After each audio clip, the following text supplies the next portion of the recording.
Mason Cole hadn't cried since they put Rachel in the ground.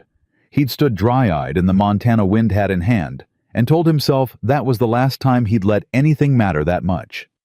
He meant it. For 4 years, he meant it.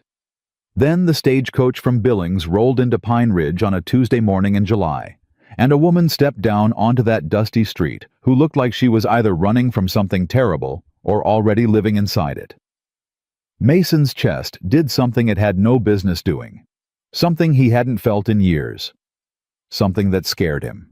Dampernay. If this story already has your heart, hit that subscribe button and follow along until the very end, because you won't want to miss what happens next. And drop your city in the comments below. I want to see just how far this story travels. Mason Cole had a system. He woke before the sun, before the roosters, before the world had any chance to disappoint him. He saddled his horse in the dark, rode the fence line in silence, and returned to a house that hadn't had a woman's voice in it for 4 years. He ate what he cooked, fixed what broke, and spoke only when spoken to, and even then sparingly. He was 36 years old, and he had decided quietly and without ceremony that this was enough. It wasn't happiness. He knew what happiness felt like. Rachel had been happiness. Rachel had been warm coffee on cold mornings, and laughter that carried across the mountain, and the particular way she'd tilted her head when she was about to prove him wrong. Rachel had been the reason he'd built the extra room onto the east side of the house, the one with the window that caught the morning light. Rachel had been gone 4 years, and that room still sat empty, the door kept shut. So Mason Cole did what a man did when life had already handed him its worst. He built walls, he built fences, and he kept moving forward, efficient, practical, alone. The advertisement had been his foreman's idea. "You need help," said Dutch Hargrove, who had worked the Cole Ranch for 11 years and had earned the right to say uncomfortable truths. He'd set down his coffee mug and looked at Mason the way a man looks at a problem he's tired of walking around. "Not just ranch hands. You need somebody in that house. Somebody who can manage the accounts, keep track of the suppliers, make sure Calhoun's outfit isn't charging you triple for what the general store sells for half. I don't need a wife, Dutch." Didn't say wife, said help. Dutch had paused, then said it anyway. But a wife wouldn't hurt. Mason had said no. He'd said it 3 times over the course of a week, and each time Dutch had nodded respectfully and come back 2 days later with the same argument dressed up differently. The 4th time, Mason was looking at the account ledgers and discovered he'd been overcharged for grain by $40 over the last 3 months. He sat with that number for a long time. Then he picked up a pen. Mountain rancher seeks practical wife. No promises of romance. Honesty and hard work required. Cole Ranch, Pine Ridge, Montana territory. He hadn't promised love. He hadn't promised warmth or companionship or anything approaching the softness that word wife implied. He'd been honest, which was the one thing he knew how to be. He'd received 9 replies. He'd written back to 3. 2 had stopped corresponding when they understood just how remote the ranch was, how long the winters ran, how little society Pine Ridge had to offer.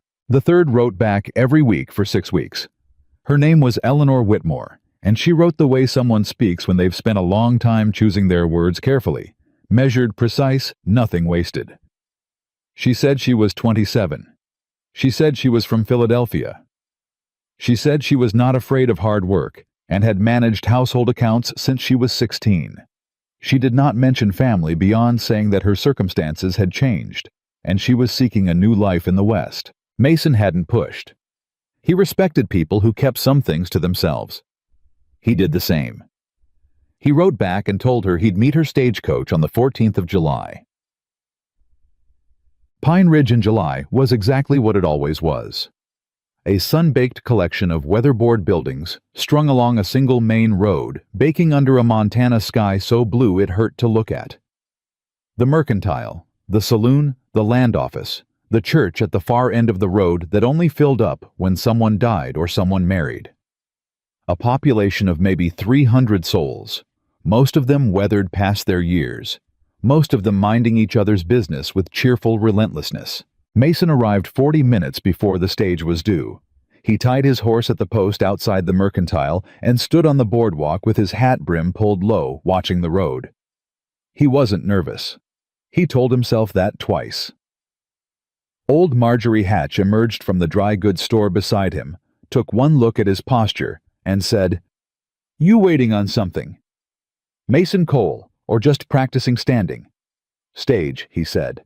She looked at the empty road, looked back at him, and her eyes sharpened.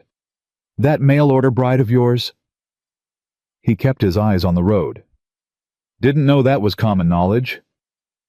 "In Pine Ridge." She laughed not unkindly. "Son, you sneeze on your mountain, and we know about it before noon." He didn't respond, which was response enough. Marjorie settled her basket on her arm and lowered her voice with the particular tone she used when she meant something. "Just be decent to her, Mason. Whatever she's expecting, it won't be what she finds. Make sure she don't regret the trip."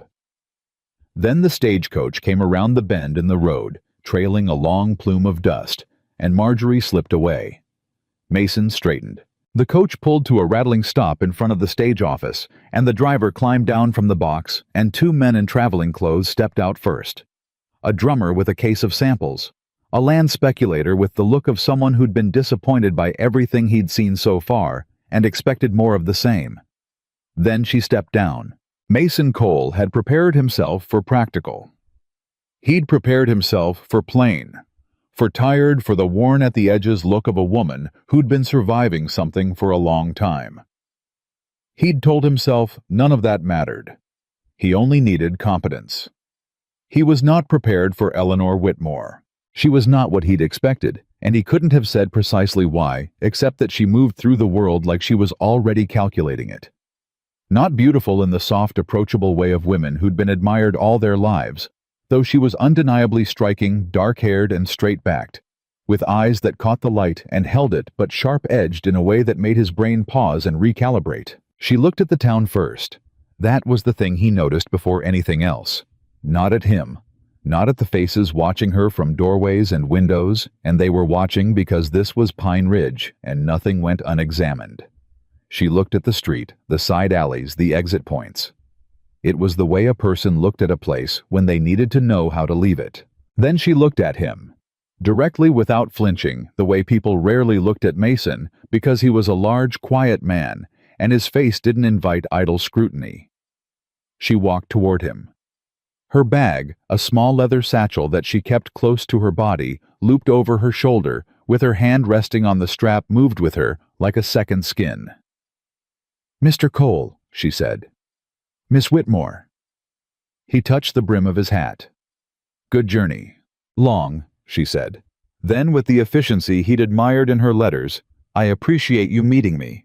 I have one trunk. I travel light." "I've got a wagon." "Good." That was the beginning of their conversation. He'd have called it efficient if he hadn't caught in the half-second between sentences the way her eyes had cut sideways to the far end of the street and then come back to him. He'd almost asked about it. Then the man appeared. He came from between the land office and the telegraph building, a man in a black vest and a dark traveling coat, the kind of clothes that said money without quite shouting it. He was perhaps 50, broad-shouldered, with the careful stillness of someone accustomed to being obeyed. He surveyed the street with the proprietary calm of a man who believed most things in his vicinity belonged to him. His eyes landed on Eleanor. Something happened in her face. Something she controlled instantly so fast, Mason almost missed it, a single sharp flicker of recognition and fear compressed into half a heartbeat. And then her expression went smooth and blank as winter ice. She didn't run. She didn't flinch. She simply angled her body one small deliberate degree closer to Mason. The man in the black vest approached without hurry, which was somehow worse than rushing. "Miss Whitmore," he said. His voice was smooth, Eastern-inflected, the voice of a man used to boardrooms and negotiations. "Your father will be relieved to know you're safe." "I'm sure he will," Eleanor said. Her voice was perfectly level. "He'd like you to come home." "I'm not going home, Mr. Graves." The man Graves let his gaze move to Mason then. Assessing. calculating the angles the way men like him always did, putting numbers on things that didn't have prices. "And you are," he said. Mason looked at him for a moment. Then he looked at Eleanor. She was still composed, still controlled, but he could see now that he knew to look the way her hand had tightened on the strap of that bag. A person didn't run 1,200 miles from Philadelphia to Montana to be dragged back by a man in a traveling coat. A person made that journey for reasons that were their own, and a person who'd written to him every week for 6 weeks, honest and careful and practical, had not come here to be someone's property returned to sender. Mason shifted his weight slightly the way he did when he was about to make a decision he intended to stand behind. "Mason Cole," he said. "Her husband." The word dropped into the afternoon air like a stone into still water, and the ripples went out in every direction. Graves went very still. Eleanor made no sound, but he felt at the edge of his peripheral vision the smallest change in her posture. Not surprise exactly, but something settling. Like something that had been braced for impact had decided not to brace. "That," said Graves softly, "is a matter I'd advise you not to involve yourself in, Mr. Cole." "Don't reckon I have a choice," Mason said. "She came out here to be my wife. That makes everything that concerns her concern me." Graves looked at him for a long moment, the look of a man reordering his approach. Then he reached into the inside pocket of his coat and produced a card, which he held out to Mason with 2 fingers. "Your choice," he said. "But her father is Clarence Whitmore. If that name means anything to you, and it will when you've had time to think on it, you'll understand that this isn't a situation that benefits from stubbornness." He didn't wait for an answer. He turned and walked back the way he'd come, unhurried, already thinking 3 moves ahead. Mason looked at the card. Reginald Graves, Attorney at Law, Philadelphia. Below that, a Billings address written in fresh ink. He put it in his shirt pocket. He looked at Eleanor Whitmore. She looked back at him, and for the first time since she'd stepped off that stagecoach, the calculation in her eyes had shifted into something less guarded. She was reading him the way she'd read the town exits angles threat assessments. But there was something else in it now. "You didn't have to do that," she said. "What's done is done." He picked up her trunk with one hand. "Wagons this way." Why? She didn't speak for the first hour of the ride. He didn't push. The road climbed out of the flat lowland and into the foothills, the pines thickening on either side, the air cooling by degrees as the elevation rose. Mason kept his eyes on the road and his thoughts to himself, which was where he kept them best. Beside him on the wagon seat, Eleanor sat straight-backed, and still the satchel across her lap, her hands resting on it. After a while, he noticed she'd stopped scanning the tree line. He took that as a good sign. "Clarence Whitmore," he said finally. Not a question, just the name set down between them like something to be examined. "My father," she said. "Railroad man." She looked at him sideways. "You know him, know of him. Northern Pacific came through this territory 3 years ago. His name was on the contracts." He kept his voice neutral. "Influential man." "Yes," she said. "He is." "What does he want?" She was quiet for a moment. Then, with the same directness she'd used in her letters, he had arranged a marriage. A business arrangement between himself and Senator Aldrich of Ohio. I was the arrangement. Mason processed that. "And you objected." "I objected," she said simply, repeatedly in writing in person, and ultimately by boarding a train and not informing him I was leaving. "And the bag?" She looked down at the satchel. Something moved through her expression, something carefully neutral. "Documents," she said. "Personal correspondence. Things I needed to have." He nodded and let it lie. After another silence, she said, "You didn't have to call yourself my husband." It was the most direct solution. "He'll find out it isn't legal." "Not yet," Mason said, "but that can be corrected." She turned to look at him fully then, and he could feel the weight of that gaze, even with his eyes on the road. "Mr. Cole," she said, "I want to be clear about something. I came here to work. To be useful. To build something that's mine. I didn't come here to be a burden or a complication or something you have to manage on top of everything else. All right, he said. I also want to be clear that I don't expect... She paused, and there was something careful in the pause. I don't expect anything from this that you didn't put in your advertisement. Honesty, hard work, no promises. That's what I offered, he agreed. Then we understand each other. We do. She faced forward again, and the wagon rolled on, and the mountain rose up around them, with all its pines and granite, and absolute indifference to the complications of human beings. Mason thought against his better judgment. She's going to be trouble. He thought it the way you think something that is also underneath everything. The first interesting thing to happen in a very long time. The ranch house was not what Eleanor had expected. She'd expected rough. She'd been prepared for rough. She'd prepared herself on the long journey west for the kind of bare necessity existence that required a woman to forget everything about curtains and carpets and hot water delivered by a maid. What she had not prepared for was the care of it. The house was bigger than she'd imagined, built of good timber and mountain stone, solid in the way things were solid when someone had built them to last, rather than to impress. But it was the details that caught her off guard. The window boxes on the front, planted with something that had gone to dry stalks. Someone had planted flowers once and hadn't quite been able to stop. The way the porch boards fit cleanly together without gaps.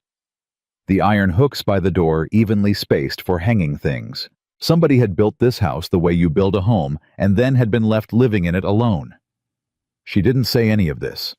She simply took in the space and began cataloging it the way she cataloged everything: what worked, what was missing, what could be better. Dutch Hargrove met them in the yard, a barrel-chested man somewhere in his 50s with a sun-weathered face and eyes that missed nothing. He took one look at Eleanor and then looked at Mason with the expression of a man who was revising his expectations upward. "Dutch," Mason said, "this is Eleanor Whitmore. She'll be managing the house accounts." Dutch pulled off his hat. "Ma'am, welcome to the Cole Ranch." "Thank you, Mr. Hargrove." She extended her hand the way you extended it to someone you intended to work with as an equal. He shook it with visible approval. "You'll want the tour," Dutch said. "I will," she agreed. "But not tonight. Tonight I'd like to review whatever ledgers and account books you have if Mr. Cole doesn't object." Mason didn't object. He showed her to the room she'd be staying in, one of the guest rooms on the west side of the house, nothing to do with the room on the east that kept its door closed and left her with a lamp, and the last 3 years of account books, which Dutch had kept in a system that was thorough, if not particularly efficient. He went to stand on the porch in the night air and told himself that this was fine. This was practical. This was exactly what he had advertised. He stood there a long time listening to the scratch of a pen from behind a lit window and did not examine too closely why that sound made the house feel different. She found the problem in the Calhoun contracts by 10 o'clock. By 11, she had found 2 more. By the time Mason came in from checking the horses, she was sitting at the kitchen table surrounded by open ledgers and loose papers, a cold cup of coffee at her elbow, and she had the look of someone who had been surprised by what they'd found and hadn't yet decided how to handle it. "Mr. Cole," she said without preamble, "Calhoun suppliers have been charging you for 40-pound feed sacks and delivering 30-pound sacks since at least February of last year. That's a difference of $12 per delivery, and based on what I see here, you've had at least 20 deliveries in that period." He stood very still. $240. $240. And that's just Calhoun. Whitmore Dry Goods' different family I checked has been billing for premium oats and sending standard grain since March. She looked up at him. "Who's been managing the accounts?"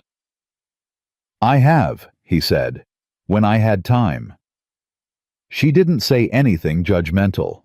She just nodded as though she'd already accounted for that and moved past it. "There's more," she said, "but it can wait until morning if you'd prefer." "Tell me now," she told him. She went through it methodically without softening it, which he appreciated more than she could have known.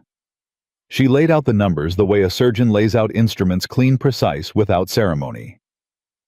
By the time she was done, it was past midnight and Mason was standing with his hands flat on the table, looking at the ledgers, with the expression of a man who'd been walking on ice without knowing it and had just been shown how thin it was. "How bad?" he said. "If it continues, bad. If it stops now, and you recover what's owed, manageable." She looked at him steadily. "But it can't continue." "No," he said.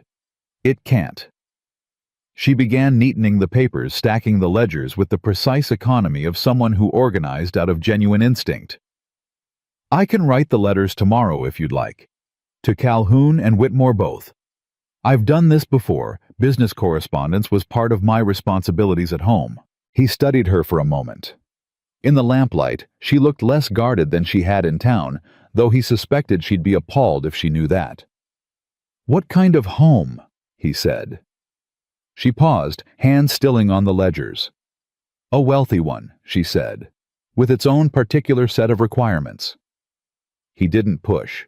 He was beginning to understand that with Eleanor Whitmore, what she offered was what you got, and pressing for more was likely to be counterproductive. "All right," he said, "write the letters." She nodded. Then, almost as an afterthought, "Mr. Cole." He'd started toward the door. "Yeah. Thank you," she said, "for what you did in town. With Mr. Graves." A pause. "I know it complicated things." He looked back at her. She was watching him with that clear, steady gaze, and there was something in it that wasn't asking for sympathy, wasn't asking for anything really, except acknowledgement. "You can call me Mason," he said. "Reckon we're past formalities." Something moved at the corner of her mouth. Not quite a smile. The beginning of one, maybe. "Good night, Mason," she said.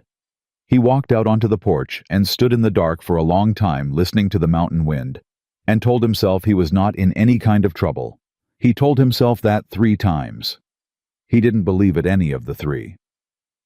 The next 2 weeks settled into a shape that was nothing like what Mason had imagined, and more functional than he'd had any right to hope for. Eleanor rose before he did, which startled him the first morning, and did not startle him again. She made coffee in the kitchen with the focused efficiency of someone who viewed cooking as a system to be optimized, and she was usually at the table with the account books before he'd finished his first cup. She wrote the letters to Calhoun and Whitmore. Calhoun wrote back with bluster and denials.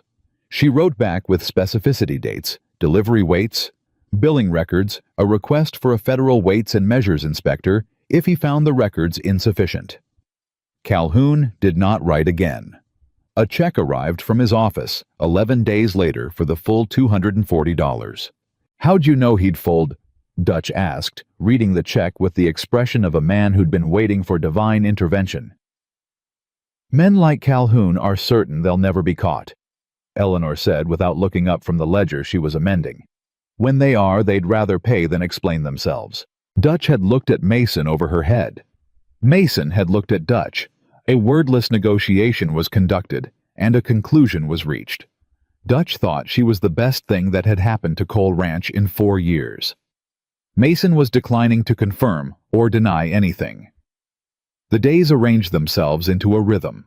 She managed the house. She managed the accounts. She rode with him twice to Pine Ridge for supplies, sitting straight in the wagon with that bag over her shoulder, her eyes moving over the town with the same watchful awareness he'd seen on the first day. He didn't ask about her father again. He didn't ask about the bag. She didn't offer. They moved around the subject the way 2 people move around furniture in a small room carefully, with full awareness of where it was choosing not to bump into it. They ate dinner together, which had not been his custom. She'd arrived and assumed they'd eat dinner together, and he hadn't corrected her because he hadn't wanted to, and he'd been living with that not wanting in the back of his mind, like a low harmonic he hadn't figured out how to stop hearing. She asked questions over dinner. Not intrusive ones about the ranch, the land, the history of the territory, the names of the peaks visible from the east window. She asked about Rachel once. Sideways, referring to the dried stalks in the window boxes, and he told her the bare facts of it 4 years ago, fever too fast to stop, and she had listened and said simply, "I'm sorry," and moved on. No pity, no lingering, just acknowledgement and forward motion. He appreciated that more than he could have explained. "The window boxes," she said at dinner on the 14th evening. "Can they be replanted?" He looked up. "The window boxes," she said again. "The ones on the front. Whatever was in them, it's been gone a long time. If I ordered seed from the catalog—" "Plant what you want," he said. It came out rougher than he intended. She looked at him for a moment, reading him the way she read ledgers looking for the discrepancy, finding it. "All right," she said quietly, and changed the subject. He sat with that for the rest of the evening, the weight of what he'd said, and what he'd meant underneath it, which was not "don't plant things," but something closer to, "I'm afraid of caring what this place looks like again." He sat with it on the porch after she'd gone in, listening to the wind in the pines, and did not try to resolve it. Some things took longer than 2 weeks. It was Dutch who saw the riders first. 3 weeks after Eleanor arrived, Dutch came into the barn where Mason was working a young mare and said without preamble, "3 men on the road from town, coming up slow. Nice horses." Nice horses meant money. Money at this altitude, coming from that direction, meant intent. Mason set down the lead line. "Armed. Rifle on 2, sidearm on all 3. Dutch's voice was even, but his eyes weren't. "One of them's wearing a city suit." Mason walked out of the barn into the July heat and stood watching the road. Beside him, without being called, Eleanor appeared from the house door. She'd heard. He didn't ask how she always heard, he was realizing, because she was always listening. She looked at the approaching riders and went very still. "Do you know them?" he said. "The man in the suit," she said. "His name is Harold Percy. He works for my father." Her voice was calm. Her voice was always calm. But he could see from where he stood the way her hand had found the strap of the bag that was over her shoulder, as it always was, and gripped it. He stepped forward, so he was half a step ahead of her. It wasn't a decision he consciously made.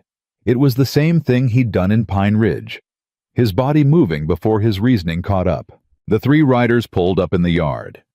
Harold Percy was a thin man, 50s, with the colorless efficiency of someone who'd spent his career delivering other men's messages. He looked at Mason with the flat assessment of a man pricing a threat. "Mr. Cole," he said. "Mr. Percy," Mason said, because Eleanor had named him, and he saw no reason not to acknowledge it. Percy looked at Eleanor. "Miss Whitmore?" "Mrs. Cole," Eleanor said. Her voice didn't waver by a syllable. Percy took that in, recalculated. "Your father has sent me to discuss the matter of your return." "There's no matter to discuss," Eleanor said. "I'm exactly where I intend to be." "Your father is not here," she said, "and has no standing to make decisions about my life." Percy shifted in his saddle. His eyes went to Mason, measuring the way Graves had measured, looking for the price of a man. "Mr. Cole, I'm authorized to offer you compensation for any inconvenience this situation may have caused." "She's not a situation," Mason said. His voice was quiet. It was always quieter when he meant something most. Percy looked at him for a long moment. Then he reached into his coat and produced a sealed letter, which he held out toward Eleanor. "Your father's terms," he said. She didn't move toward it. Mason took it from him.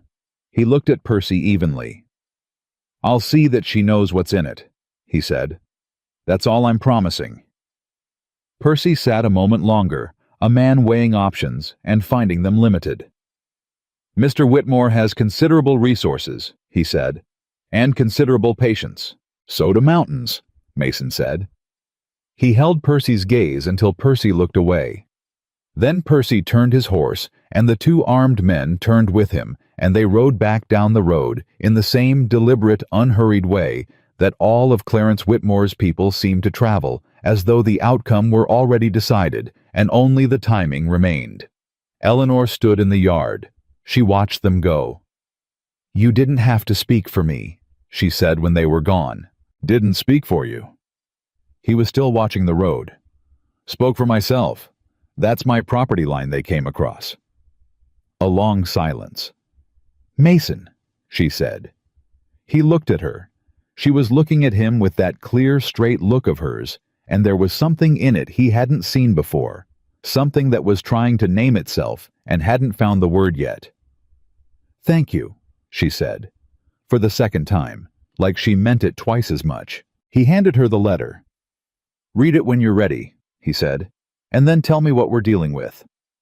He walked back to the barn, and he heard behind him the sound of paper tearing open, and then silence, and he told himself very firmly that whatever was in that letter, they would handle it. We. He noticed the word. Noticed it the way you notice the first green thing coming up after a long winter. He didn't try to push it back down. The letter was what she'd expected, and worse. She came to find him in the barn an hour later when she'd read it twice and sat with it and decided she was done sitting with it alone. He was working the mare again, patient, methodical hands easy on the lead. He looked up when she came in. She held out the letter. "He's engaged a lawyer in Helena," she said. "He's going to argue that our marriage isn't legal because it wasn't properly registered." Mason read it. His expression didn't change, which she'd come to understand meant he was thinking hard. "Is he right?" he said. "We haven't registered it with the territorial court," she said. "We haven't. There was no ceremony." She looked at him directly. "There is no marriage, Mason. Not a legal one." He folded the letter. "Then we fix that." She stared at him. "It's not—" "You came out here to be my wife," he said. "That was the agreement. You've held up your end of it." He set the letter on the barn wall and looked at her. "If a ceremony and a filing will solve the problem, we do a ceremony and a filing." "That's not what I—" She stopped. Started again. "I don't want you to do this because of my father. I don't want you to be obligated. I offered it in Pine Ridge," he said. "I'm offering it again now. It's not obligation." He paused. A long pause, the kind that had weight in it. "It's what makes sense." Eleanor Whitmore had sat across tables from powerful men her entire life and listened to their arguments and measured their sincerity and found it more often than not wanting. She was not unaccustomed to people offering things that served their own interests dressed in the language of generosity. This was not that. This was a man who had already twice put himself between her and her father's reach without being asked, without calculating what it would cost him, with nothing but the plainness of a person who had decided what was right and was doing it. She didn't know what to do with that. She'd been managing around it for 3 weeks, and she was running out of room to manage. "All right," she said. "I'll talk to Reverend Haynes in the morning." "All right," she said again. And then, because she was Eleanor Whitmore and she did not leave things unexamined, "Mason." "Yeah. When this is over, when my father's run out of lawyers and there's nothing left to fight, you can end it. If you want to. Properly, legally. I won't hold you to something you only did to help me." He looked at her for a long moment. "Let's get through what's in front of us first," he said. He picked up the lead line again and went back to the mare, and Eleanor stood in the barn doorway with the letter in her hand and something pressing up against the inside of her chest that she was not going to name yet because there was too much still to deal with, and she was a practical woman. But she felt it. She felt it the way you feel the sun when you've been cold for a very long time, that first warmth, almost startling, that makes you remember what warmth was before you forgot it. She folded the letter and put it in her bag beside the documents she'd carried from Philadelphia, the ones that mattered, the ones that were going to matter more before this was over. She walked back to the house. In the kitchen, she put the kettle on and sat down at the table with the ledgers and worked until the lamp burned low. Outside, the Montana mountain held them both in its dark and its wind and its absolute endurance, and somewhere in the night a coyote called, and the horses shifted in the barn, and the house that had been quiet for 4 years held inside its walls the particular complicated silence of two people who had not yet said what they were thinking, but were beginning to. Reverend Haynes married them on a Thursday morning with Dutch Hargrove and Dutch's wife Bet as witnesses in the small front parlor of the Cole Ranch house with no flowers and no guests, and a ceremony that lasted 11 minutes by the clock on the mantel. It was not the kind of wedding that got written about in the Pine Ridge Gazette. Mason stood in his good shirt, the dark one he hadn't worn since Rachel's burial, which he'd taken out that morning and pressed without quite examining why he was being careful about it, and said the words Reverend Haynes asked him to say, in a voice that was steady and clear. Eleanor stood beside him in the only dress she'd brought that wasn't a traveling dress, a deep blue wool that was slightly too warm for July, but carried itself well, and said her words with the same precise calm she brought to everything. When Haynes said, "You may kiss your bride," there was a single beat of silence that lasted longer than it should have. Then Mason turned to her. He looked at her face, those clear, measuring eyes, and he leaned forward and pressed his lips to her cheek, brief and careful, the way you handle something you're not sure yet how to hold. Eleanor didn't move away. That was what he noticed most. She didn't flinch, didn't step back, didn't put the professional distance between them that she usually maintained like a surveyor's line. She stood still and let it happen, and when he straightened, she looked up at him with an expression he couldn't name and didn't try to. Bet Hargrove cried. She was that kind of woman, and she wasn't apologetic about it. Dutch shook Mason's hand with both of his, which was the most emotion Dutch Hargrove had publicly displayed in 11 years of Mason's knowing him. They filed the paperwork that afternoon at the Territorial Court in Pine Ridge. The clerk stamped it. The judge signed it. It was legal documented and recorded in the Territory's books as of July the 17th, 1884. Mason Cole and Eleanor Whitmore Cole. On the ride home, the wagon moving easy in the late afternoon heat, Mason said, "I'll write to your father's lawyer tonight. Send the filing number." "I'll write it," Eleanor said. "You don't have to. I want to." A pause. "I've been writing letters to manage my father's reach since I was 19 years old. I know exactly what words he responds to." She looked at the road ahead. "Let me do this one." He handed her the reins and let her drive. She didn't comment on that. But he saw from the corner of his eye her shoulders drop a fraction, just one small private release of something she'd been carrying upright all day. The letter went out with the next morning's post. The reply came back in 4 days, and it was not what either of them had expected. So, it wasn't from the Helena lawyer. It was from Clarence Whitmore himself. Eleanor read it standing at the kitchen table, while Mason watched her face, which told him more than the words ever would. She went through it once fast, the way you go through something when you're afraid of what it says. Then she went through it again slowly. Then she set it down on the table and stood with her hands flat on the surface and looked at the far wall. "He's coming himself," she said. Mason had gathered that from the shift in her breathing alone. "When? 2 weeks." She picked the letter back up and read from it directly, her voice perfectly level. "I have retained the services of Mr. Frederick Calloway of the Helena Bar Association, who advises me that this marriage performed under duress and without proper notice to the family may be subject to legal challenge.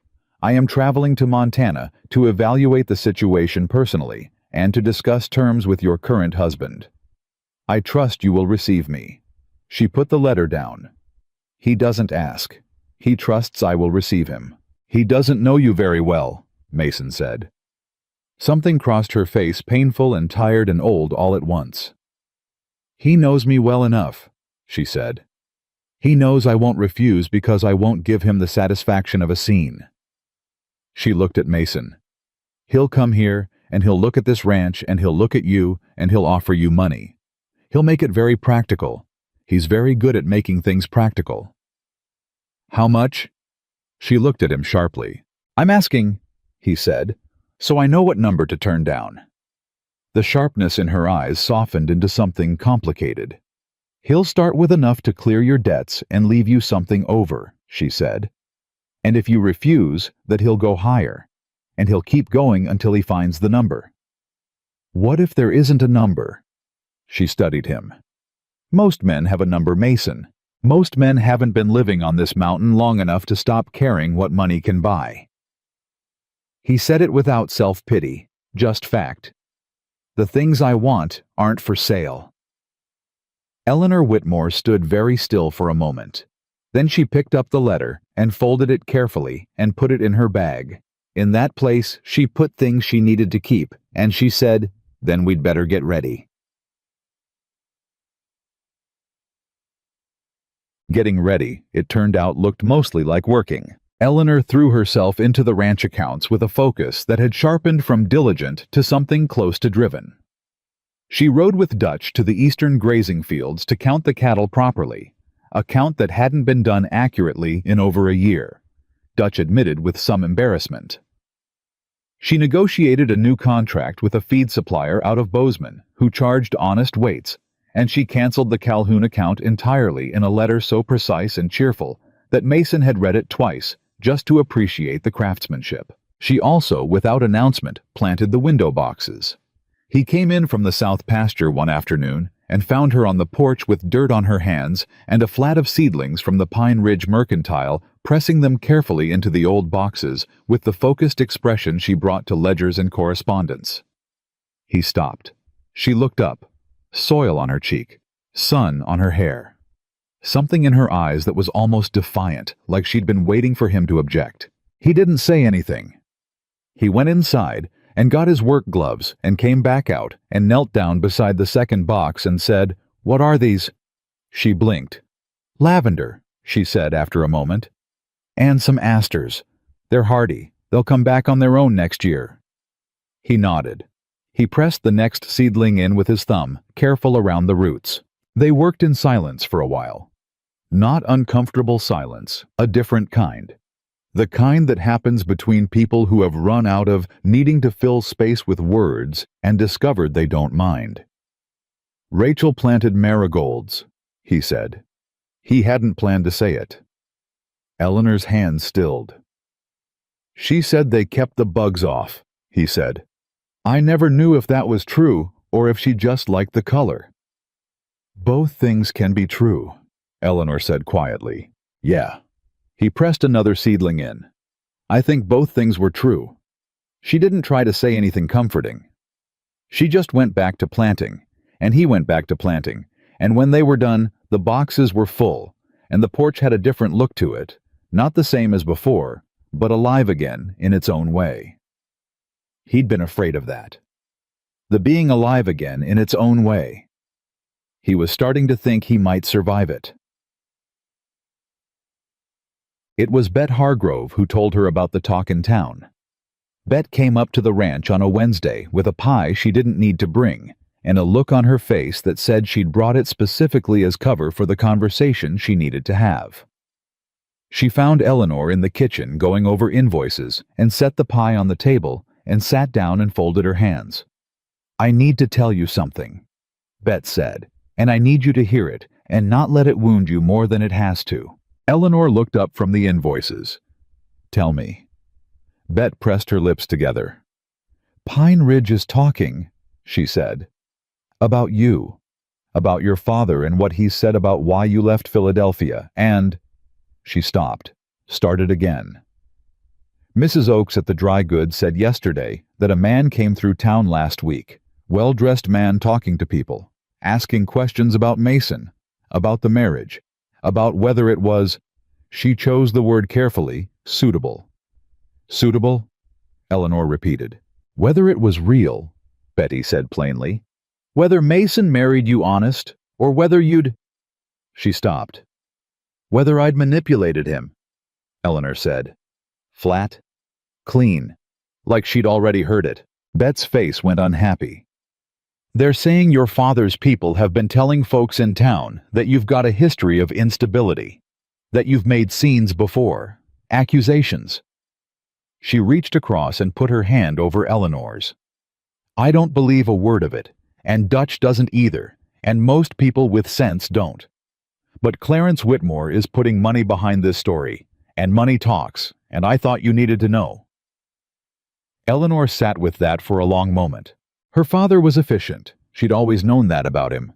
He didn't waste resources on direct confrontation when he could spend half as much undermining the ground under someone's feet before the confrontation even began. He'd done it to her mother. He'd done it to business partners, to competitors, to anyone who stood between him and what he wanted. She hadn't thought he'd do it here. In this small town. In this place she'd tried to make a start. She'd underestimated him. She didn't intend to do it twice. "Thank you, Bet," she said. Her voice was steady. "Honestly, thank you for coming to tell me." Bet squeezed her hand. "You're good for him," she said. "Mason, he was—" She stopped, and there was something tender and worried in her eyes. He'd gone very far inside himself after Rachel. Dutch was afraid he wasn't going to come back. And since you've been here, he— She stopped again. "He laughs more," she said finally. "Not much, not loud, but some. And that means something." Eleanor looked at her hands when Bet left. She sat with the invoices unfinished and thought about her father and what he'd already put in motion and what was still coming. Then she got up and found Mason. He was in the corral with the young mare, same as most afternoons, and he listened to her tell him what Bet had said without interrupting, standing with his arms folded and his hat pushed back, his eyes on the horse while she talked. When she finished, he was quiet for a moment. "They're saying you manipulated me," he said. "Among other things.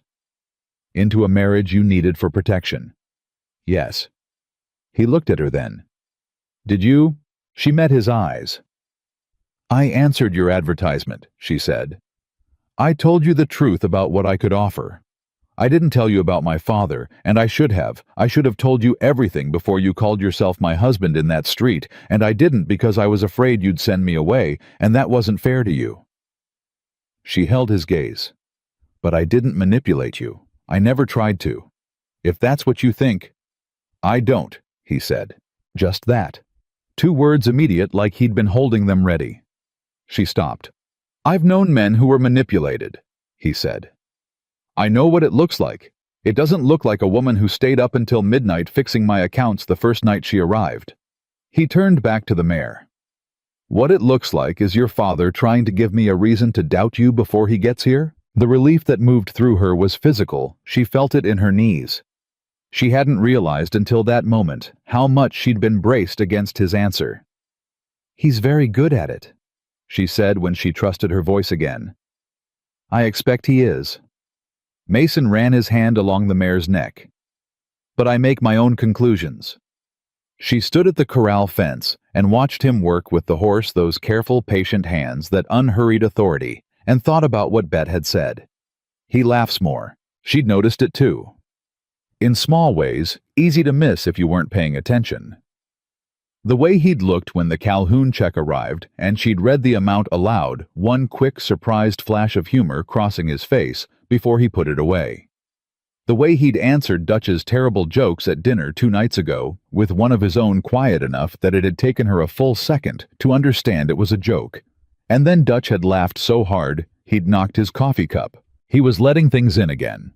She could see it happening, and it wasn't hers to claim credit for, and she was fiercely glad of it anyway.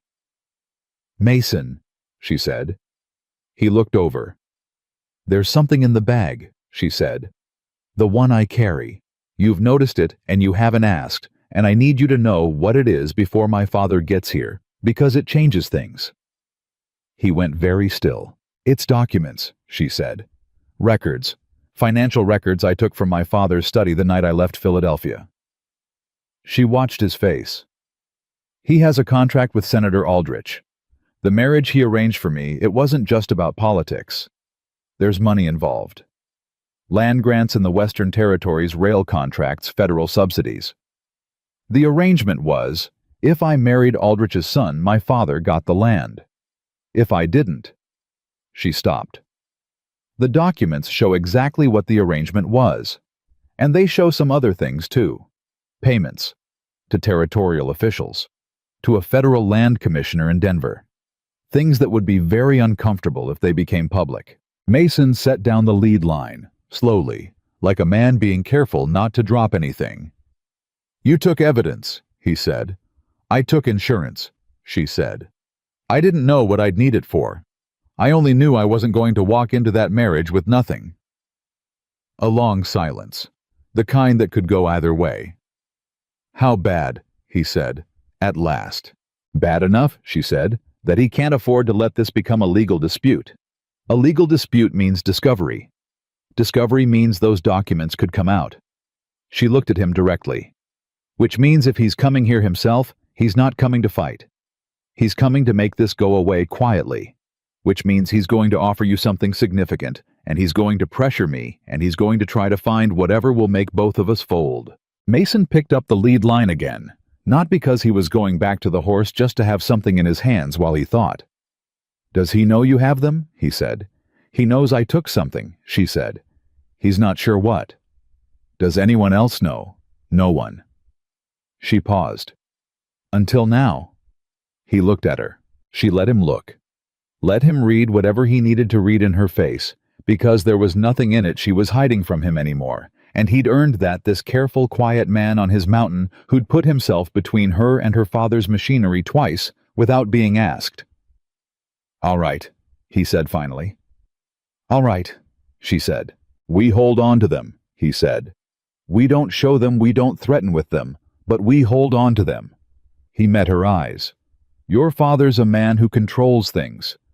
Takes the control away, and he'll negotiate. If he knows you've got that over him, he'll want to make a deal." She looked at him. "You understand this kind of man." "I understand the typey," he said. "Men who think they own what they own outright and don't reckon on the cost of someone who'd rather burn it down than hand it over." He tipped his head at her. "You're that kind of person, Miss—" He stopped. "Eleanor." Something in her chest tightened at the correction, at the way he'd said her name, just her first name, like it belonged in his mouth. "I am," she said. "I reckon I am." The corner of his mouth moved. "Then we'll be all right." Clarence Whitmore arrived on a Friday. He came with Harold Percy, his man of business, and Frederick Calloway, the Helena lawyer, and two men whose purpose was purely atmospheric, large, silent, expensive-looking. He came in a hired coach that was the finest vehicle Pine Ridge had seen since the territorial governor had passed through 2 years ago. He came, in other words, the way a man comes when he wants to make a point before he's said a word. Mason watched the coach roll into the yard from the porch steps. Eleanor stood beside him, half a step back, though he'd noticed that her chin was up and her shoulders were squared, and she was wearing the blue wool dress she'd been married in, which he suspected was not coincidental. Clarence Whitmore stepped out of the coach, and Mason understood immediately several things about Eleanor that he hadn't quite understood before. She had her father's eyes. That same clear, direct measuring quality, the eyes of someone who was always assessing the room and never quite switching it off. The difference was that in her father, the assessment had curdled into something colder. Something that had long ago stopped seeing people and started seeing variables. He was perhaps 60, silver-haired, impeccably dressed, with the kind of physical presence that came from decades of entering rooms and expecting them to rearrange themselves.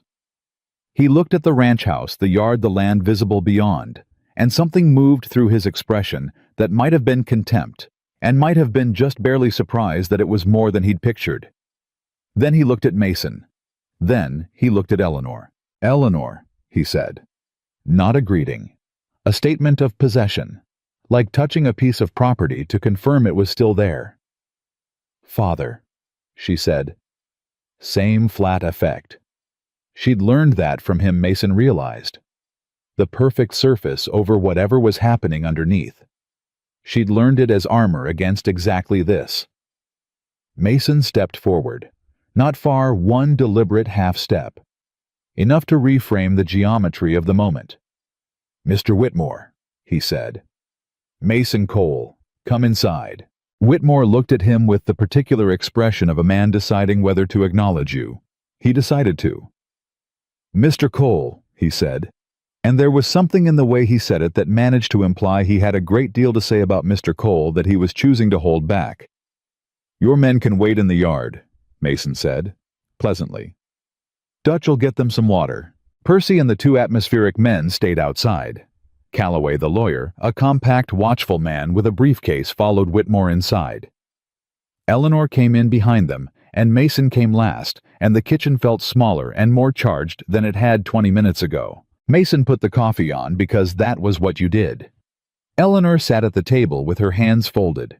Whitmore stood near the window, looking at the room with the eyes of a man who found it both smaller and more significant than he'd expected.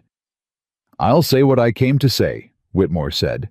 "There's no point in pretending this is a social call." "Never thought it was," Mason said. He set cups on the table. "Sit down, Mr. Whitmore." Whitmore sat. It seemed to cost him something, but he sat. Calloway sat beside him and opened the briefcase with small, efficient movements. "My daughter left Philadelphia under circumstances that were impulsive," Whitmore said. "She had obligations, commitments that affect more than just herself." "She can speak for herself," Mason said. Whitmore's eyes moved to him.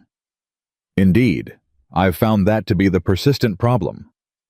His tone was dry, but something moved underneath it. Something that might have been in a different man. Something like helpless exasperation. "Eleanor, this ranch, this man, I'm not disputing your right to make choices about your life." "Then we're done here," Eleanor said. "I'm disputing."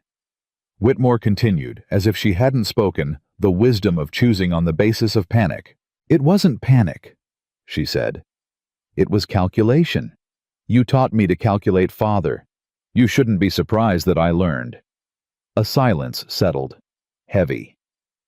Something was moving in Whitmore's face, something complex, and Mason watched it with the attention he gave to storms on the mountain, reading what was coming. "Frederick," Whitmore said. Calloway slid a document across the table. Mason looked at it without picking it up. "A deed. Land a significant parcel 5 miles south of Pine Ridge, good water access." And a number.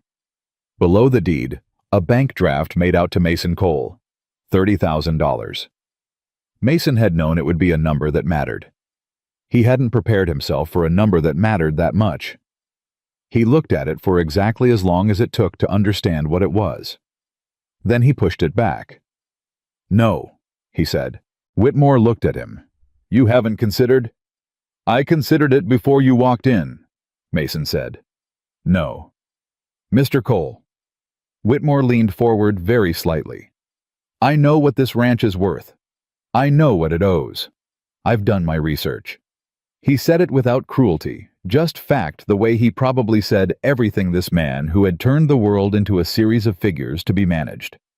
$30,000 is a great deal of money for a man in your position. "It is," Mason agreed. "Then you understand the offer is generous," Mason said. "Yes and no." Whitmore stared at him.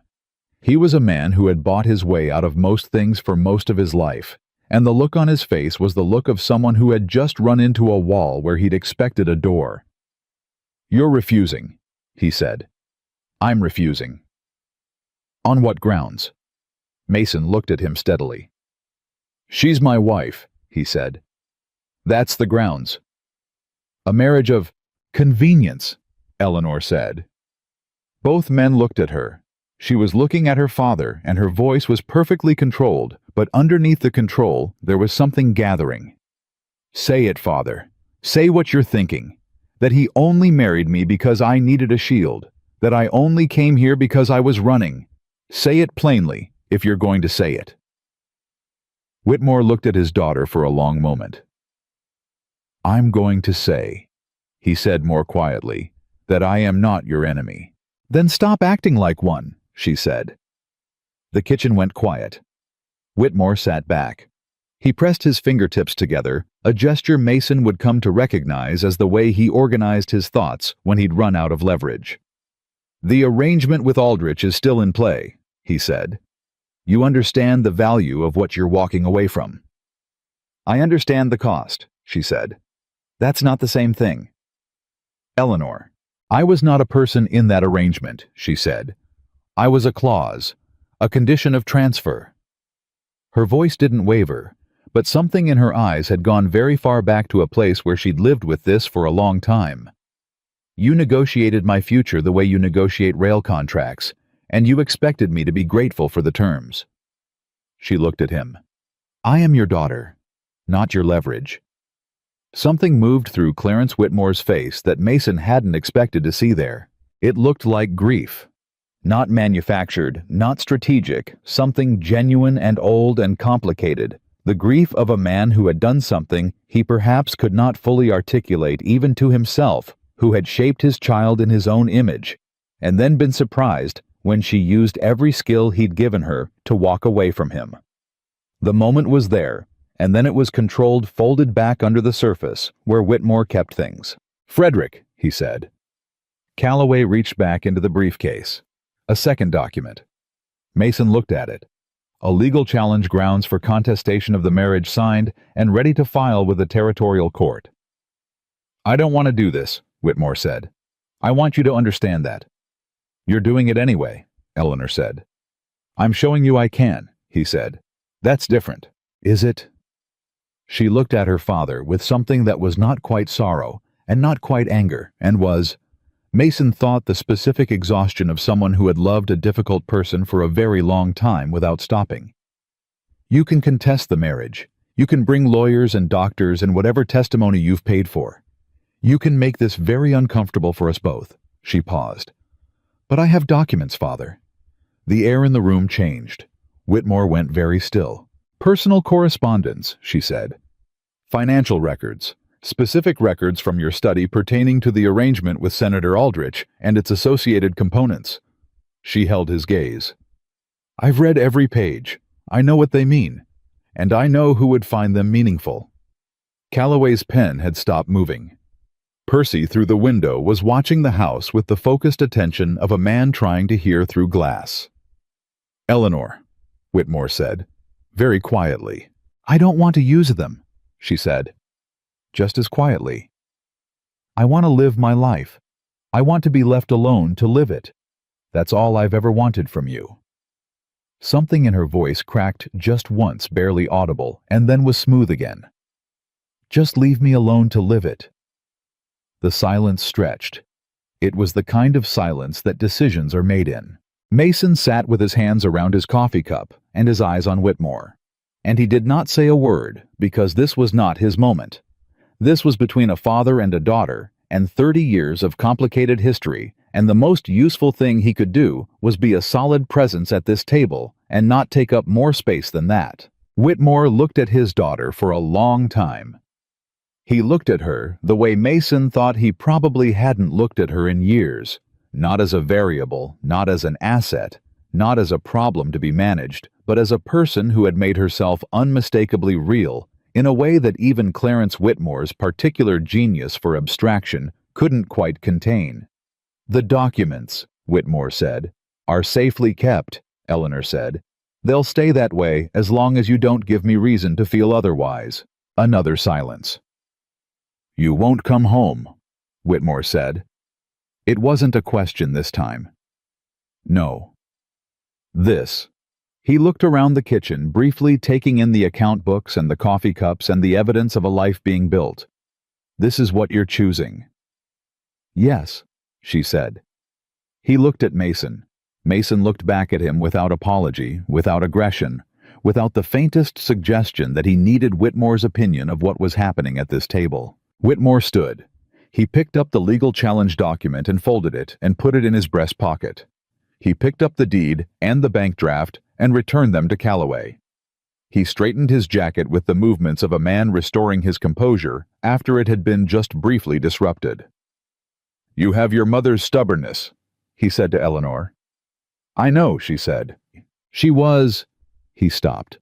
Whatever he'd been about to say, he didn't say. He put his hat on. "I'll need to renegotiate with Aldrich." "I imagine you will." He moved toward the door. Then he stopped, and without turning around, he said, "If you need anything."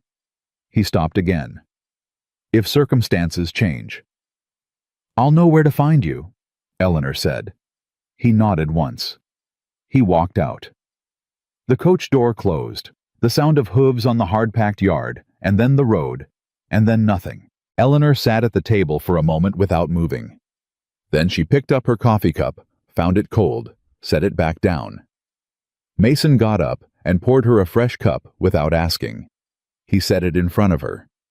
She wrapped her hands around it. Her hands were steady. He didn't know how, but they were.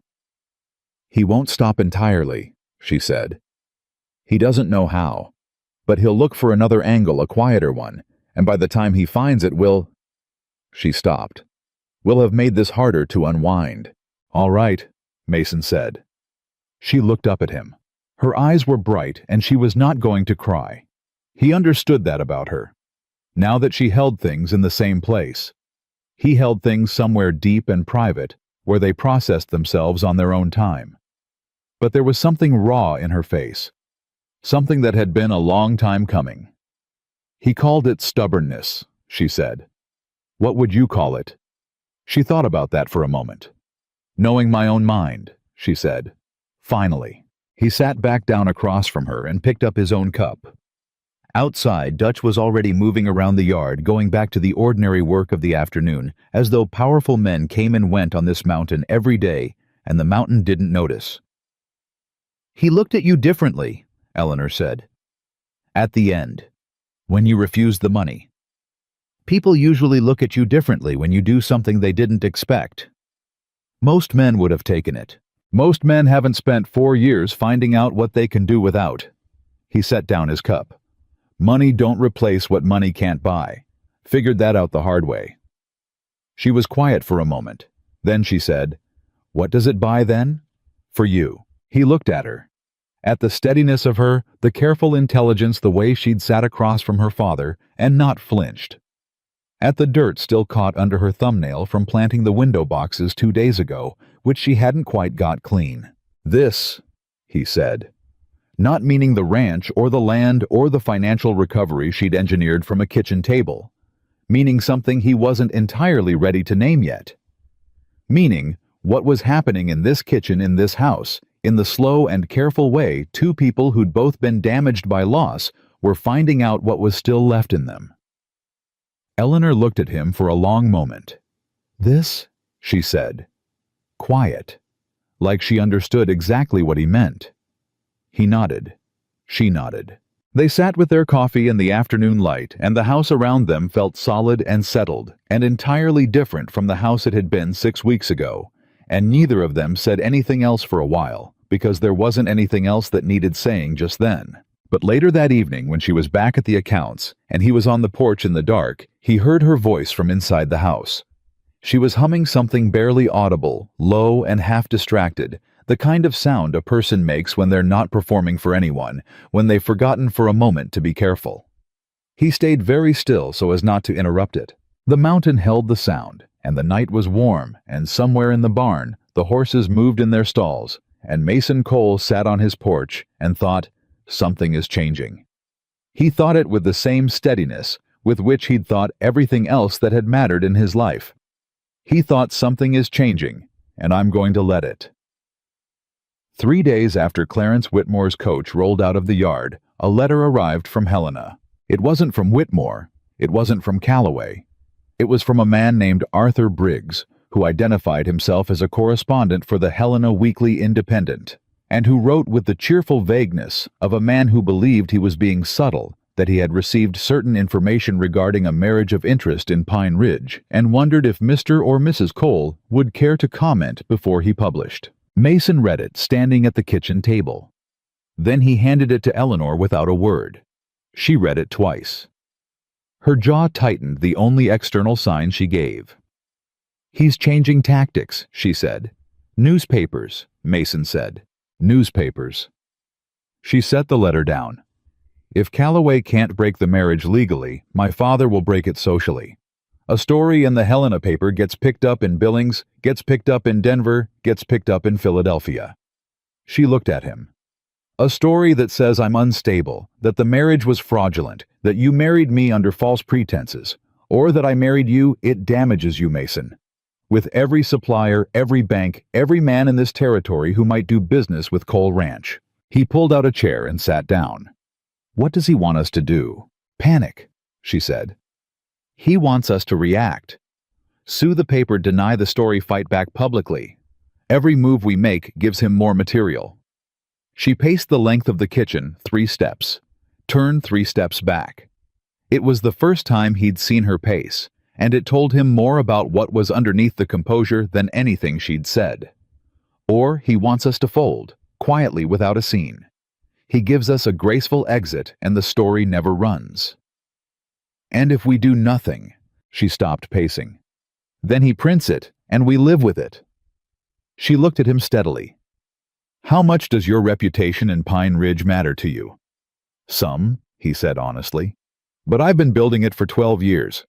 One story from Helena doesn't knock that down overnight. It can damage it.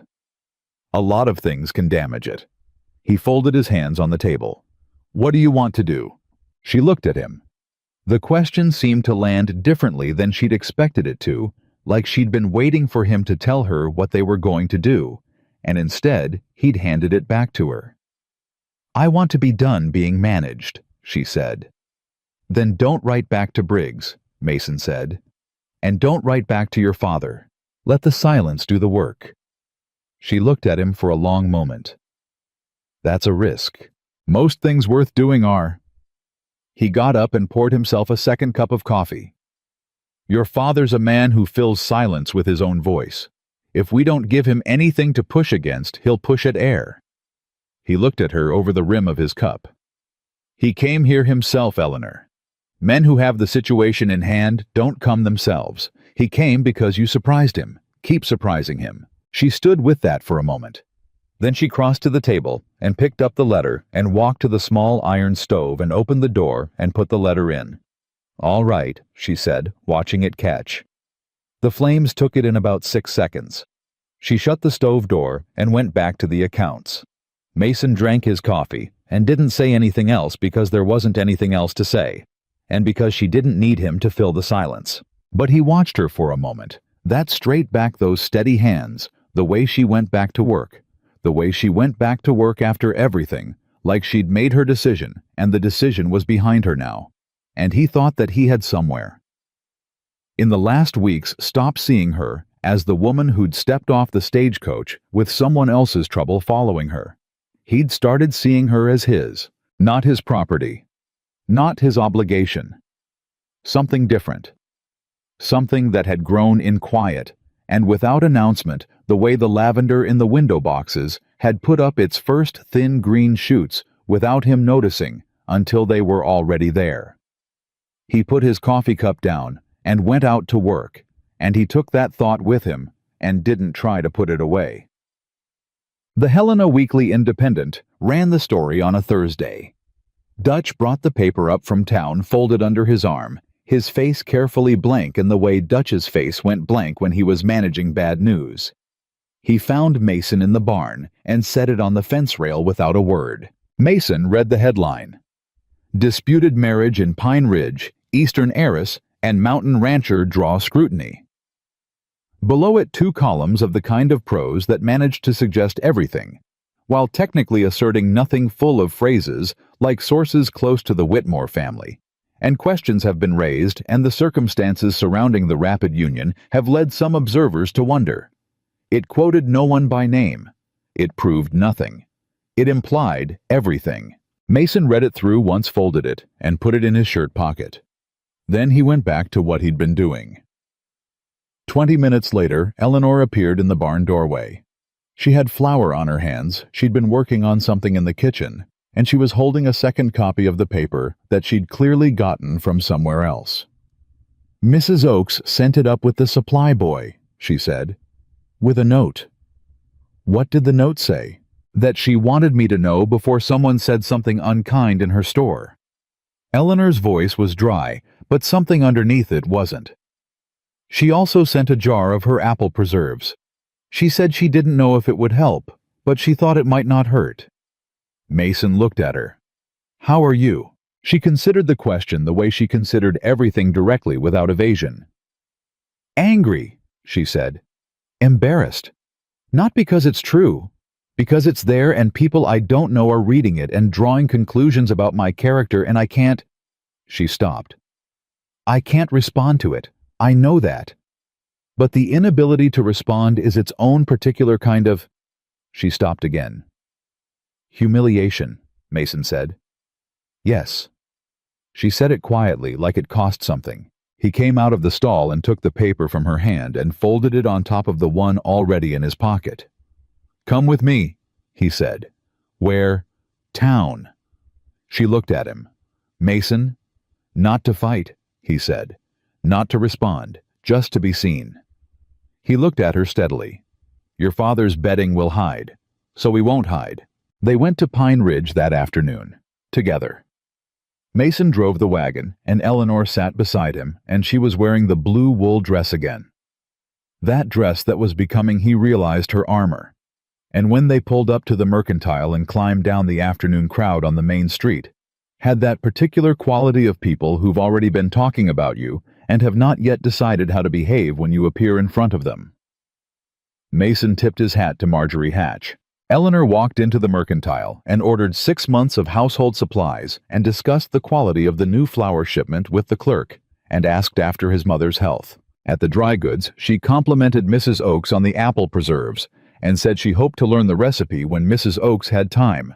And Mrs. Oakes looked at Eleanor Whitmore Cole and then looked at the doorway where Mason was standing and said, "That article was a disgrace, and I've told 3 people this morning exactly what I think of newspapers that print other people's business dressed up as news." By the time they drove back up the mountain, 4 women had said some version of that to Eleanor's face, and 2 men had shaken Mason's hand in a way that said more than a handshake usually did. "You've built something here," Eleanor said on the road home, "with these people." "Takes a while," he said, "but it holds." She was quiet for a moment. "My father spent 40 years building something in Philadelphia," she said. "He built it out of contracts and leverage and what people owed him." She watched the road. "You built this out of something else." "What's that?" "Showing up," she said simply. "Just being the man you are consistently over time." She said it like she was figuring something out as she said it. "People trust you because you never gave them a reason not to." He drove in silence for a bit. "Your father's people have been talking to someone in Pine Ridge," he said. She looked at him sharply. "How do you know?" "The story had details," he said. "The account books, the Calhoun dispute, things that aren't public." He kept his eyes on the road. "Somebody close to the ranch talked." The silence that followed was a different quality from any silence they'd shared before. Tighter, more particular, Dutch, she said. She didn't want to say it, but she said it. "No," he said without hesitation. "Not Dutch." "Then who?" "Tom Brierly," he said. "The supply hand. He's been coming up twice a week since March. He's been in the kitchen when you work. He heard things." Mason's voice was even, but something underneath it wasn't. "I let him go this morning." Eleanor looked at him. "You already knew, before we went to town." "Found out last night." "You didn't tell me. Didn't want it to change how you carried yourself in town." He glanced at her. "I needed you walking into that Mercantile like a woman who had nothing to be ashamed of, not a woman who'd just found out she'd been listened to."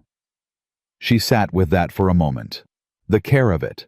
The specific quiet way he'd thought of her. Not her safety, not her reputation in the abstract, but her experience of that afternoon, the particular dignity of it. "I don't need protecting from information," she said, carefully because she didn't want to be angry at the wrong thing. "No," he agreed. "You don't. I was wrong to hold it back." He said it without defense. "Won't do it again." She nodded. "All right." A pause. "Thank you for telling me now." "Yeah." They drove the rest of the way home, in quiet, and it was the uncomplicated kind. The second twist came from a direction neither of them had anticipated. It came from Aldrich. Not Senator Aldrich, his son. Thomas Aldrich, 24 years old, whom Eleanor had never met, but whose name she knew from every document she'd removed from her father's study. Thomas Aldrich arrived in Pine Ridge 11 days after the Helena article ran alone without his father's men in ordinary traveling clothes, and he asked at the stage office how to find the Cole Ranch. Mason was in the yard when the young man came up the road on a rented horse, and he stood and watched him come with the particular stillness that meant he was already deciding things. Thomas Aldrich was younger than he'd expected, lean, dark-eyed, with the look of someone who'd been well cared for his whole life and was not entirely comfortable with that fact. He pulled up and looked at Mason and said with less authority than a man with his background usually had. "Mr. Cole, my name is Thomas Aldrich. I need to speak with Eleanor." "What about?" Mason said. "About the arrangement our fathers made." He met Mason's eyes. It took some effort, Mason could tell, but he held it. "I want her to know." He stopped, started again. "I didn't know about the documents. My father didn't tell me what he and Mr. Whitmore had built into the contract. I found out." He stopped once more. "I found out 2 weeks ago, and I think she deserves to know what I know." Mason looked at him for a long 10 seconds. Then he called into the house. Eleanor came to the door, looked at Thomas Aldrich, and went very still. "Miss Whitmore," the young man said. "Mrs. Cole," she said automatically, but without the steel she'd used with Graves and Percy. She was reading him the way she read everything, and something in what she read made her come down off the porch. "Come inside," she said. Mason brought coffee. He sat at the table because Eleanor had not asked him to leave, and he had no intention of leaving, and Thomas Aldrich sat across from her and told her what he'd come to say. The arrangement was worse than Eleanor had known. She'd taken the financial documents, the land grants, the rail contracts, the payments to the territorial officials.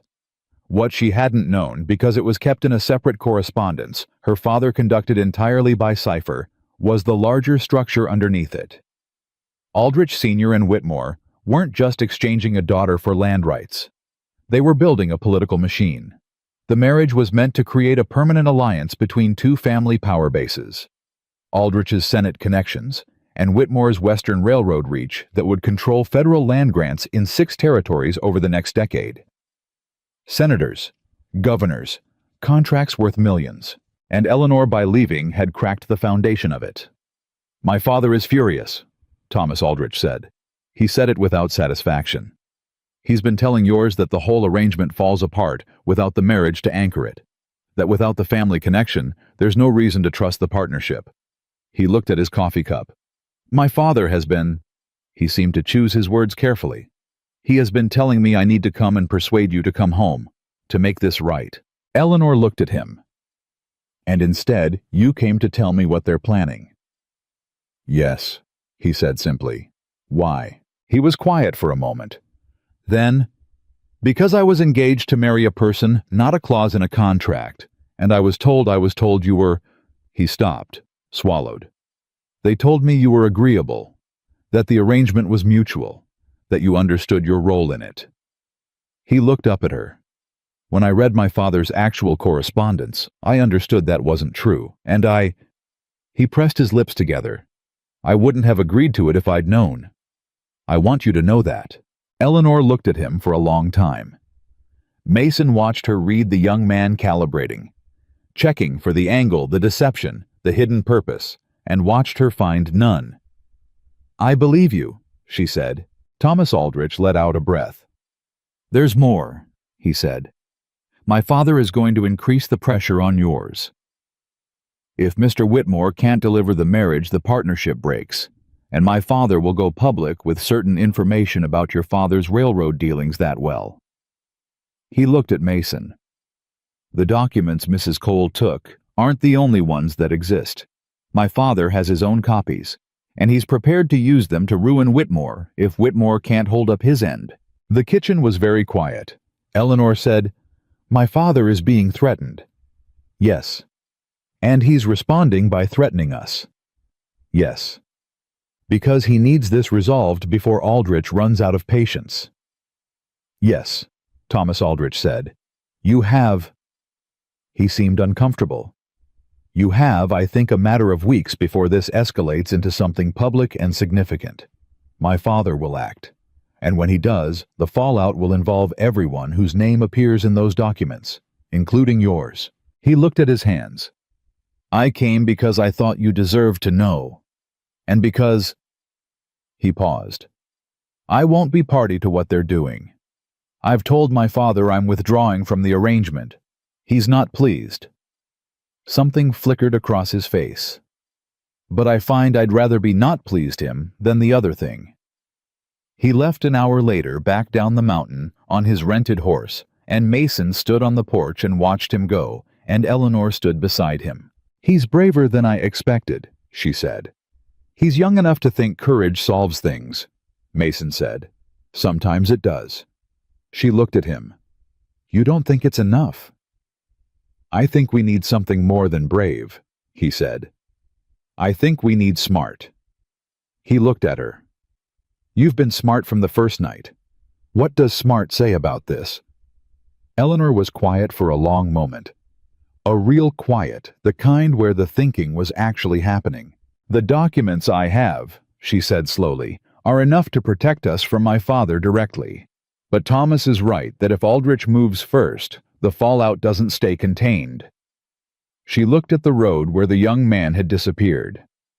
"We can't wait for this to come at us. We need to put the whole thing somewhere neither of them can touch it." "A lawyer," Mason said. "Not just a lawyer." She turned to him. "A federal official, someone with authority over rail contracts and land grants." She was working it through as she spoke. He could see the pieces moving behind her eyes. "If the documents are in the right hands before either Aldrich or my father can act, the entire political arrangement falls apart, not because of a family scandal, but because of a federal inquiry." She looked at him. "They've been paying territorial commissioners, Mason. That's a federal crime. If the right person sees those papers, they go after them instead of us," he said. "Exactly." He thought about that, about what it meant sending those documents out of her hands, out of their hands, into a process neither of them could control once it started. "Are you sure?" he said. She met his eyes. "I've been carrying those papers for 6 months," she said. "I've been carrying them as insurance, as protection. But they're not protection, they're a target. As long as I have them, my father has a reason to come after me." She held his gaze. "I want to be done being a target, Mason." "Once it's done, he said. "There's no getting ahead of it. I know. It'll be messy. There'll be a federal inquiry. Your father's name will be in it." "I know," she said again. Something moved through her face, that old grief, that complicated love for a man who had spent her whole life treating her as a resource. He made his choices. I'm making mine. Mason nodded. "All right. I know a man in Bozeman. Served with him in the cavalry. He works for the Territorial Attorney General's office now." He paused. "He's honest." "You're sure?" "I'm sure." He looked at her. "I'll ride out tomorrow." She put her hand on his arm. It was brief, just a moment, just a touch, and then her hand was back at her side. But he felt it the way you feel a thing that matters all the way to the center of his chest. "Together," she said. "I'll ride with you." They left before dawn. Dutch knew. Dutch always knew, and he didn't ask questions, and when Mason went to the barn at 4 a.m, Dutch was already there with both horses saddled, and his face carrying the look of a man who has spent 11 years being ready for things. "Back by nightfall," Dutch said. "Tomorrow morning," Mason said. Dutch nodded. He looked at Eleanor, who was adjusting the satchel over her shoulder. That bag, the one she'd carried since Philadelphia, the one that had been the weight of everything she'd been carrying. Dutch looked at it, and then at her face, with the expression of a man who understood more than he was given credit for. "Ride safe," he said. They rode south on the mountain road in the dark, and then into the first gray light of morning, and the world was quiet and enormous around them, and Eleanor rode well better than he'd expected, though he wasn't sure why he'd expected otherwise.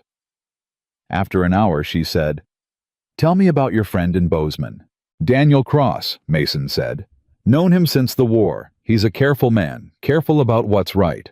Spent 20 years being careful about it." He kept his eyes on the road. "He'll do the right thing with what you give him." "You trust him?" "Completely." She considered that. "How many people do you trust completely?" He thought about it. "Dutch," he said. "Betty. Daniel." He paused. You. She looked at him sideways.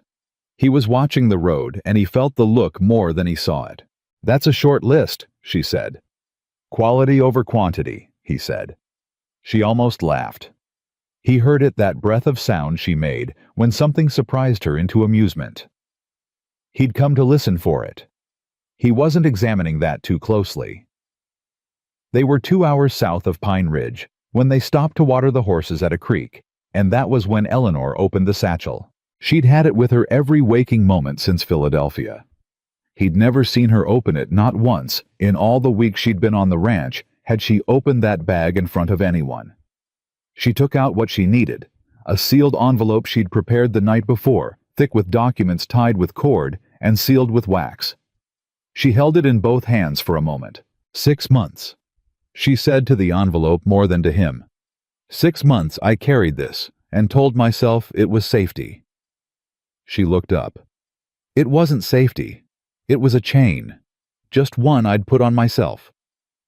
Mason didn't say anything. She wasn't talking to him.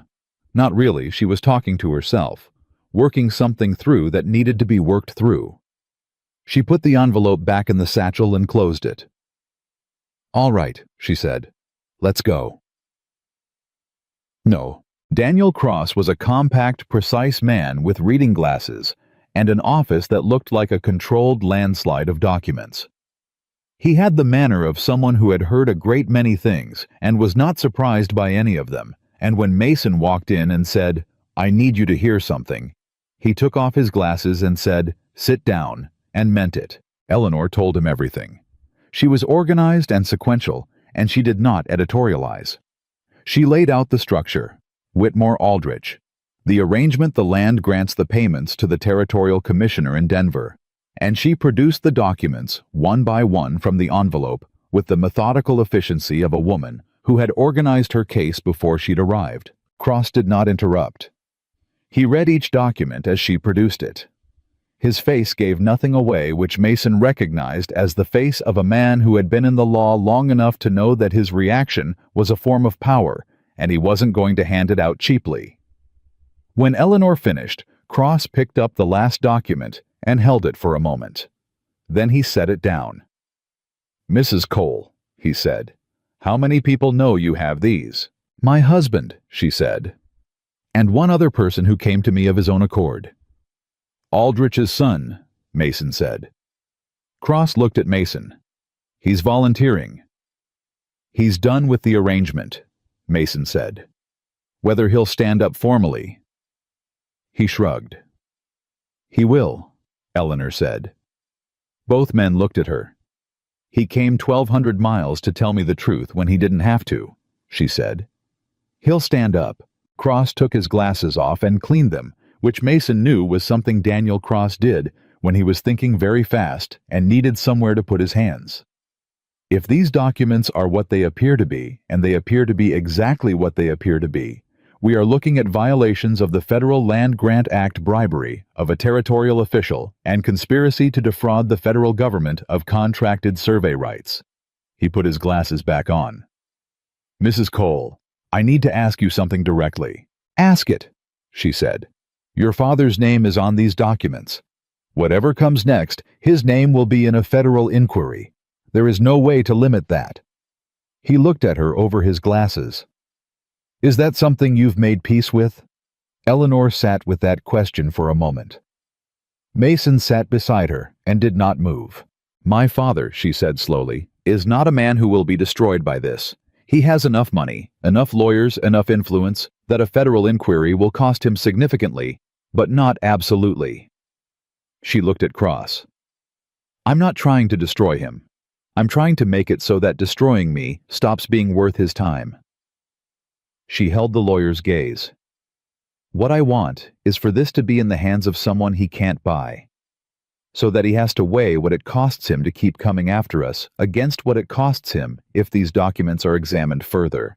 I want the calculation to stop working in his favor." Cross looked at her for a long moment. Then he looked at Mason. "You married well," he said. Mason said, "I know." Something moved across Eleanor's face, fast, private. something she didn't quite catch in time. Cross gathered the documents. I'll need 2 days. I have a contact in the U.S. Attorney's Office in Denver who needs to be the first call. He looked up. You two should not be in Bozeman when I make it. We'll head back tonight, Mason said. And if your father's people show up before this moves... Cross looked at Eleanor. Then we make it harder for them, she said. We've done that before. Cross almost smiled. I believe you have. He stood. He put his hand out to Eleanor first, which Mason noted. Mrs. Cole. She shook it. Mr. Cross? I'll be in touch within the week. He looked at Mason. You've got a good one, Mason. I know, Mason said again. They rode out of Bozeman in the late afternoon and made camp on the road when the dark came too thick for the horses, and Mason built a small fire, and Eleanor sat across from him with the satchel empty in her lap. Flat now, light, just leather, and she turned it over in her hands and said nothing for a long while. How does it feel? He said. She looked up. Strange, she said. Like I've been braced for so long I don't remember how to not be braced. She looked at the empty bag. Like I've been running for so long I don't know what I look like standing still. He looked at her across the fire. What do you see? She looked up. What? When you imagine stopping, he said. Standing still. What do you see? She was quiet. The fire moved between them. Somewhere in the dark, a nighthawk called. Montana, she said at last. Quiet, like it surprised her. The window boxes, the account books in the morning, Dutch's terrible jokes at supper. She paused. You sitting on the porch in the dark. He held her gaze. The fire was between them, and the dark was around them, and the mountain was enormous and indifferent above them both, and everything was very still. Then that's what you run toward, he said. Not what you're running from. She looked at him for a long moment. Something in her face was coming apart very slowly, at the edges, not breaking, but opening. The way things open when they've been held shut for a long time, and the reason for holding them shuts lifts. Mason, she said. Yeah. I think... She stopped. I think I need to say something. All right. I think I came here for practical reasons, she said. Honest, practical reasons. And I think somewhere in the last weeks it stopped being practical. She held his gaze. And I don't know what to do with that. He was quiet for a moment. The fire popped. The nighthawk called again. You don't have to do anything with it, he said. It can just be true. That's not very... She started. Practical, he said. Something in her broke loose completely. Then, just for a moment, just a flash of it, and she laughed. A real laugh, the kind he'd been waiting 11 weeks to hear, full and unguarded and entirely her own. He felt it like the first morning in spring when the cold finally breaks. Like something that had been waiting a long time to be warm again. He didn't say what he was feeling. Not yet. Some things needed the right moment, and this was a campfire in the dark on a mountain road, which was not nothing but also was not yet the moment. But he thought it. Clearly, without flinching, the way he'd thought all the things that mattered. He thought, I'm in love with my wife. He thought it, and he let it be true. Get some sleep, he said. Long ride tomorrow. She smiled at him. Still open at the edges. Still that rare, unguarded version of herself. Yes, husband, she said dryly, and rolled herself in her blanket. He sat up by the fire a while longer, keeping watch the way he always did. And the mountain held them in its darkness, and somewhere to the north, the ranch was waiting with its window boxes and its accounts and its east room that had been closed a long time.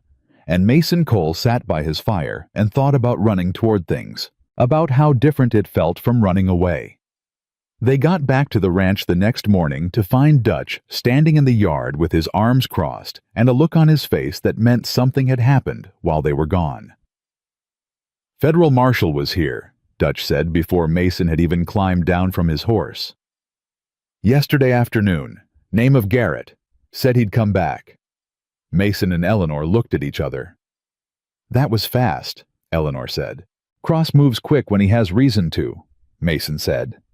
He climbed down and handed Dutch the reins. What did he want? Wouldn't say. Just left his card and said he'd return this morning. Dutch looked at Eleanor with something careful in his expression. He also said your father's lawyer filed something in the territorial court in Helena yesterday, before the marshal showed up. He paused. I don't know what exactly, but the supply boy from town brought word that people are talking. Eleanor was off her horse before Dutch finished speaking. She walked straight into the house, straight to the kitchen table, and sat down with her hands flat on the surface and her eyes on the middle distance working through it. Mason came in behind her. He didn't sit. He stood by the door and gave her the space to think, because he'd learned that was what she needed when something new landed, room to move around it, map its edges, find its shape. He filed before Cross could move, she said. Looks like he had someone watching Cross's office. She pressed her lips together. Or watching us. He knew we went to Bozeman. She looked up. How much time does the court filing buy him? Depends what he filed, Mason said. If it's the competency challenge, he's asking the court to declare you legally unable to manage your own affairs. That gets him guardianship. Guardianship supersedes the marriage. He said it plainly because she needed plain. It's the same tactic he threatened in July, but this time he's actually done it. Eleanor absorbed that. He's moving because he knows Cross has the documents.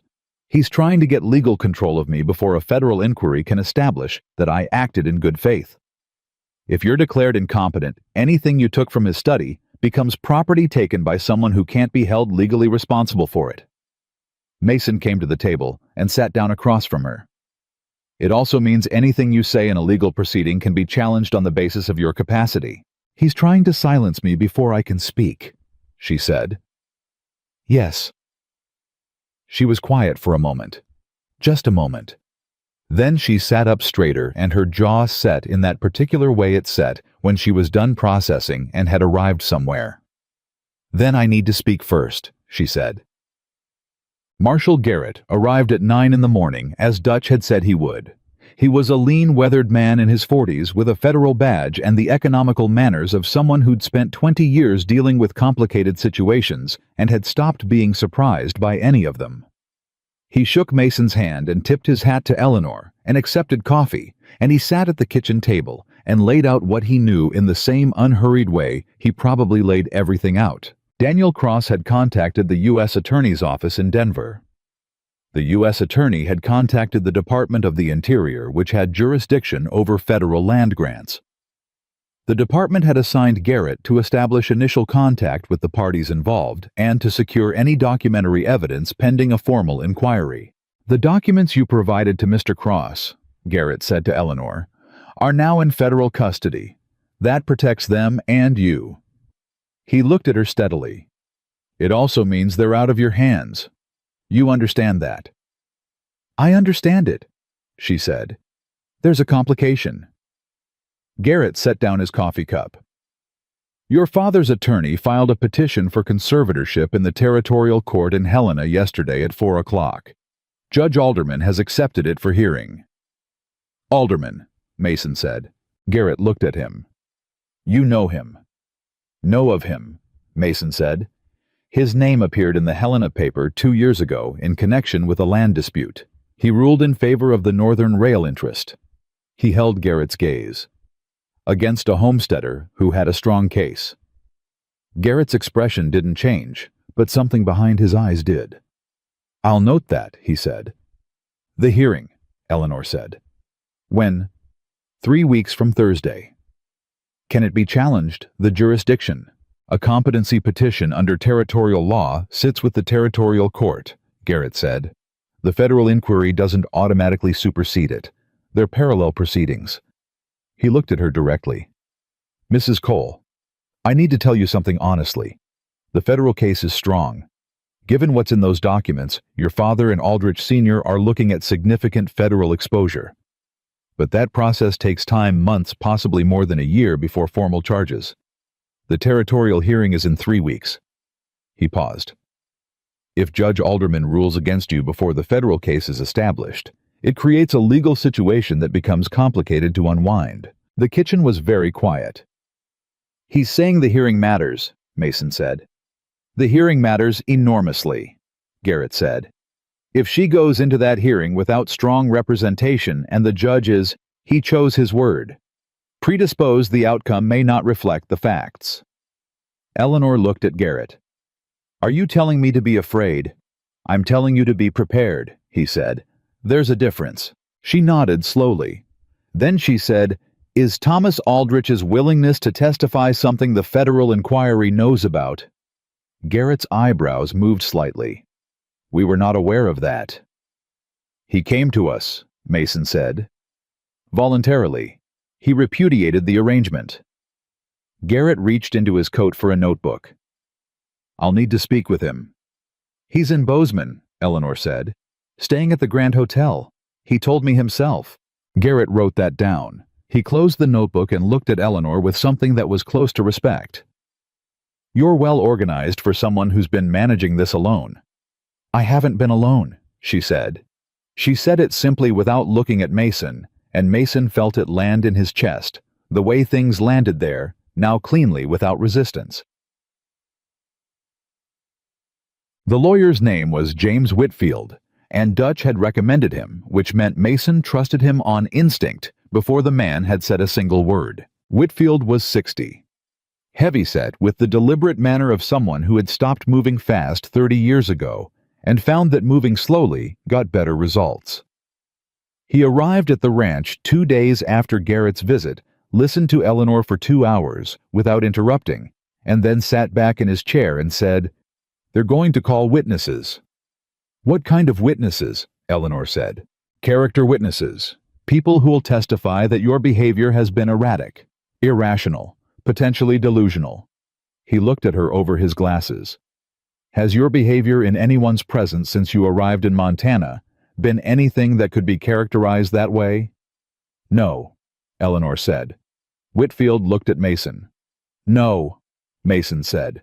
Good. Whitfield made a note. They'll also try to establish that the marriage was entered into under coercion, that Mr. Cole used your vulnerability to his advantage. He paused. I want to know from both of you whether there's anything in the history of this arrangement that could be made to look like that. Anything at all. Mason and Eleanor looked at each other. He called himself her husband in the street before he'd spoken to her for 5 minutes, Dutch said from where he'd been standing by the door. Both lawyers and both Coles looked at him. He shrugged, unapologetic. Thought you should know. The whole town saw it. Whitfield looked at Mason. Is that accurate? It is, Mason said. Why? Mason looked at Whitfield steadily. Because a man had just appeared and started talking about her like she owed him something, he said. And it was the most direct way to make clear she didn't. Whitfield studied him. That's either going to read as impulsive and suspicious, he said, or as protective and clear-headed. Depends on how it's presented. He made another note. We'll present it the second way. He looked at Eleanor. You need to be willing to testify. I know. They will try to unsettle you, he said. Calloway is good. He'll try to make your emotional responses the evidence. He held her gaze. The fact that you left Philadelphia, that you traveled alone, that you entered into a rapid marriage, any one of those things can be made to look like instability. Together, they build a pattern, if the jury wants to see one. It isn't a jury proceeding, Eleanor said. No, Whitfield said. It's Judge Alderman. He said the name with the careful neutrality of a man who had opinions he was professionally obligated to keep contained. Which is why what we argue matters more than how many people we put on the stand. He looked at her. Mrs. Cole, I want you to understand what I'm going to argue. Tell me, she said. I'm not going to argue that you're not unstable, he said. I'm going to argue that it doesn't matter. He held up one hand before she could respond. The competency petition rests on your father's claim that you lack the capacity to make rational decisions about your own welfare. I'm going to argue that every decision you've made since leaving Philadelphia was rational, documented, and demonstrably in your own interest. That you managed household accounts efficiently, renegotiated fraudulent supplier contracts, corresponded appropriately with legal parties, and assisted in turning over evidence of federal crimes. He paused. I'm going to make the argument about your choices, not your character. Because your choices are defensible in a way that character testimony never fully is. Eleanor looked at him for a long moment. She stopped. That's exactly right, she said. That's exactly the right argument. Whitfield nodded. I've been doing this 40 years, he said mildly. Now, tell me everything about the Calhoun account. So, the hearing was set for a Thursday, the 2 weeks before it moved with the particular quality of time that is both too fast and too slow, days filled with preparation that felt urgent and necessary, and nights that felt stretched and hollow in the way that nights before, important things always did. Whitfield came to the ranch 3 times. He drilled Eleanor on her testimony with the methodical persistence of someone who believed that preparation was the difference between justice and its opposite. He drilled Mason too, which Mason submitted to with the patience he brought to difficult horses, steady, without resistance, trusting the process. On the evening before they left for Helena, Eleanor found Mason on the porch. She sat down beside him. Not at the far end of the bench the way she might have 2 months ago, but close enough that their shoulders were almost touching. He noticed. He didn't move away. Tell me something true, she said. He looked at her sideways. What kind of true? Something that has nothing to do with federal inquiries or territorial courts or my father. She looked at her hands. Something ordinary. He thought about it. Dutch's mare is going to foal in about 3 weeks, he said. He's been checking on her every 4 hours. I don't think he's slept properly since September. She almost smiled. What else? The east pasture fence came down in last week's wind. We fixed it in about 2 hours, which is 40 minutes faster than last time because you suggested we change the post spacing in June, and I didn't listen until last month. He paused. You were right about the post spacing. I know, she said. You usually don't say so. I'm trying to be better about that. He glanced at her. She was looking out at the dark, and there was something in her face that was tired but not beaten, wrung out at the edges in the specific way of someone who had been carrying something large for a long time and was almost at the place where they could set it down. Mason, she said. Yeah. Whatever happens tomorrow, she stopped. Whatever happens in that courtroom, I need you to know that She stopped again. Something was working in her face, something she was trying to say, and hadn't quite assembled the right words for which was unusual enough for Eleanor that it was its own kind of revelation. I know, he said. She looked at him. You don't know what I was going to say. I know enough of it, he said. He turned on the bench, so he was facing her more directly. In the dark, her eyes were very clear, that same clear measuring quality, except that right now they weren't measuring anything. They were just looking at him. I know that you came here for practical reasons and it turned into something else. I know that you're the most capable person I've put on this ranch in 12 years, and that's not what I noticed first. He held her gaze. I know that I stopped worrying about the accounts about 3 weeks ago, and started worrying about whether you were sleeping enough, which is a different kind of concern. She was very still. I know, he said quietly, that the house is different now, and that He stopped because some things needed to be said carefully, and he was a man who had not said things carefully in a long time. I don't want it to go back to what it was.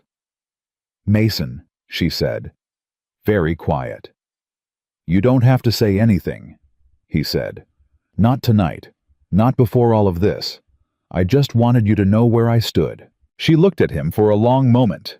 Then she reached over and took his hand. Not a dramatic gesture, just her hand over his, steady and deliberate, the way she did everything, and she held it. I know where I stand, she said. I've known for a while. They sat like that on the porch, until the night got cold, and Mason Cole felt for the first time in 4 years that the house behind him was a place he was glad to be leaving and glad to be coming back to, which was what a home was supposed to feel like, which was something he'd stopped believing he'd feel again. He'd been wrong about that. He was glad to be wrong. Helena in October was gray-skied and sharp-aired, and the territorial courthouse sat at the end of the main street with the heavy solemnity of a building that took itself seriously. They arrived the evening before and took rooms at the hotel, and Whitfield met them in the lobby with a face that was professionally calm and told Mason everything he needed to know. "Calloway has 4 witnesses," Whitfield said, "a physician from Philadelphia who will testify about Eleanor's—" He paused. "Her state of mind when she left.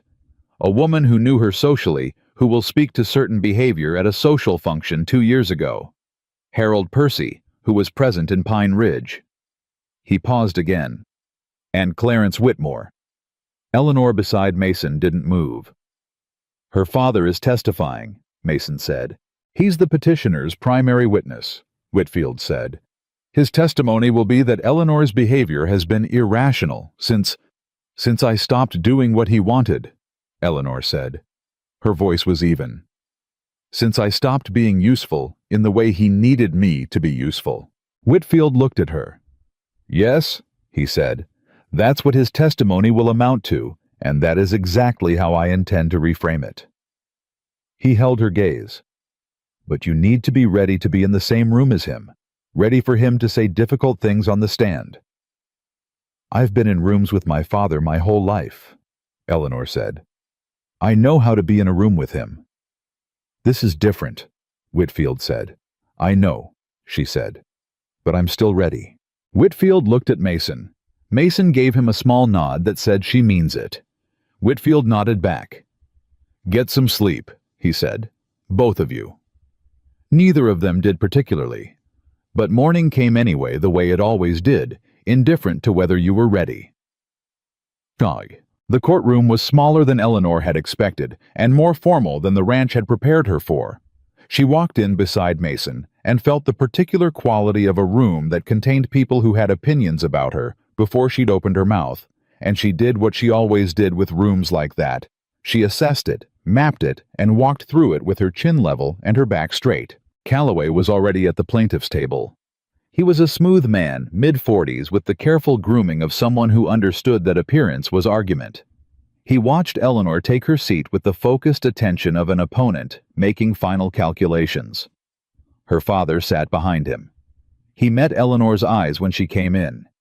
She held his gaze for exactly 2 seconds and then looked at Whitfield, and that was the only acknowledgement she gave him.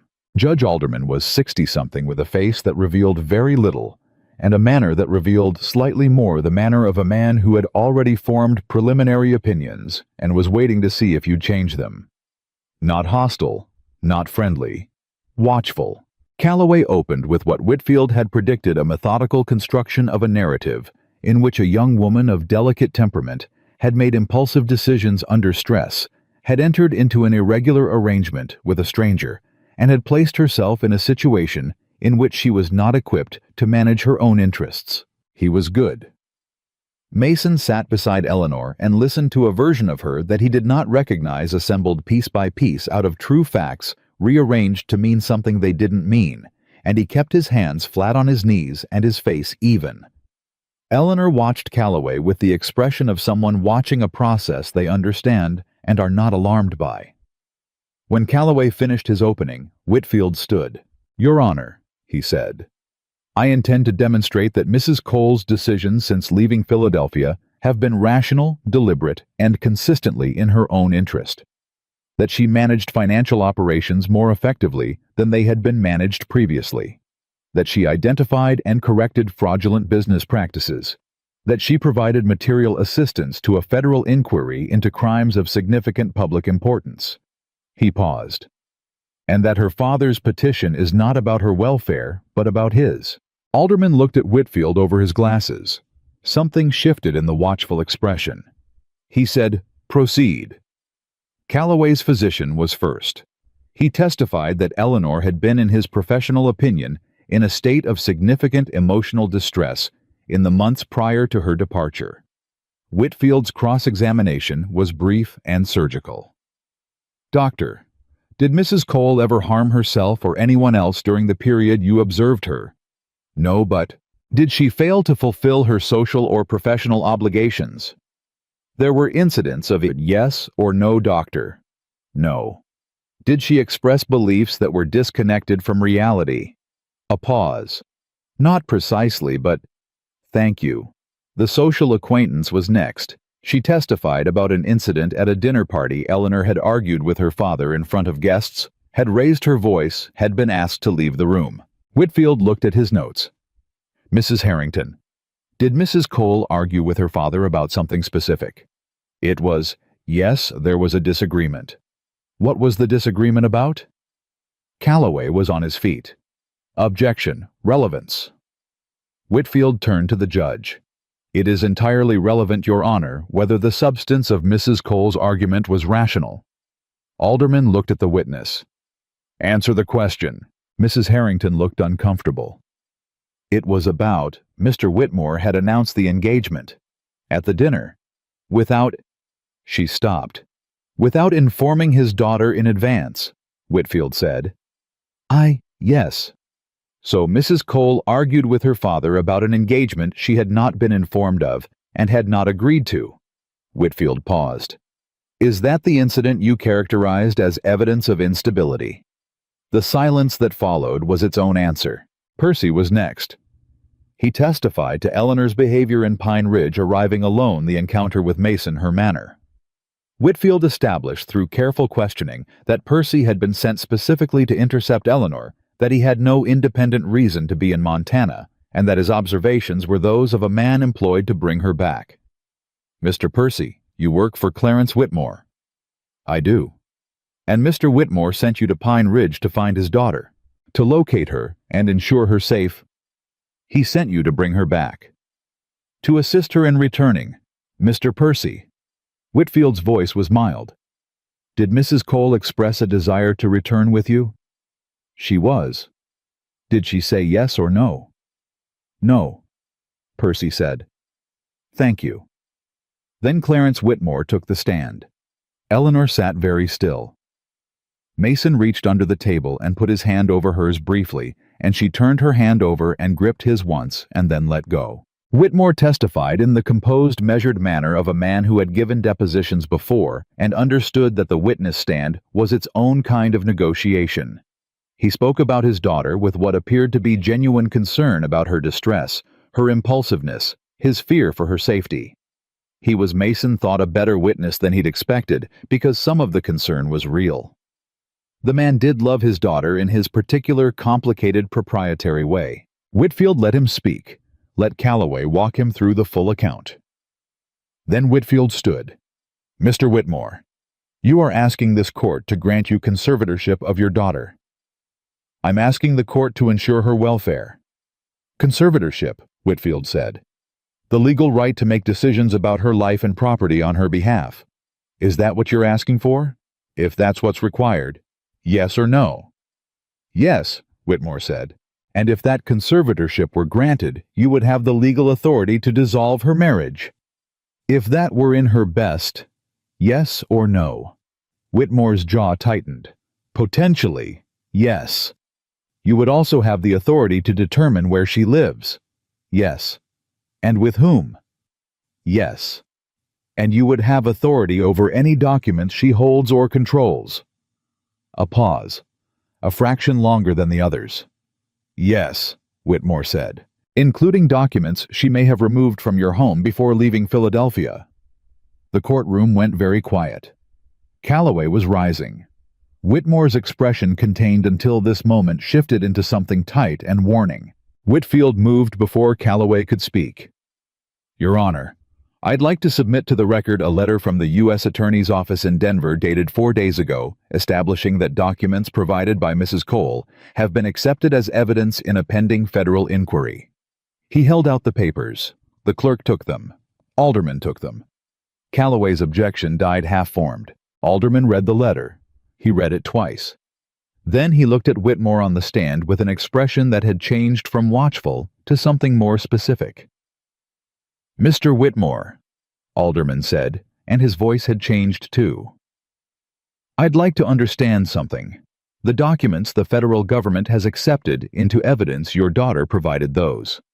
That information is a simple question, Alderman said. Did your daughter provide evidence of federal crimes to federal authorities? Whitmore looked at Calloway.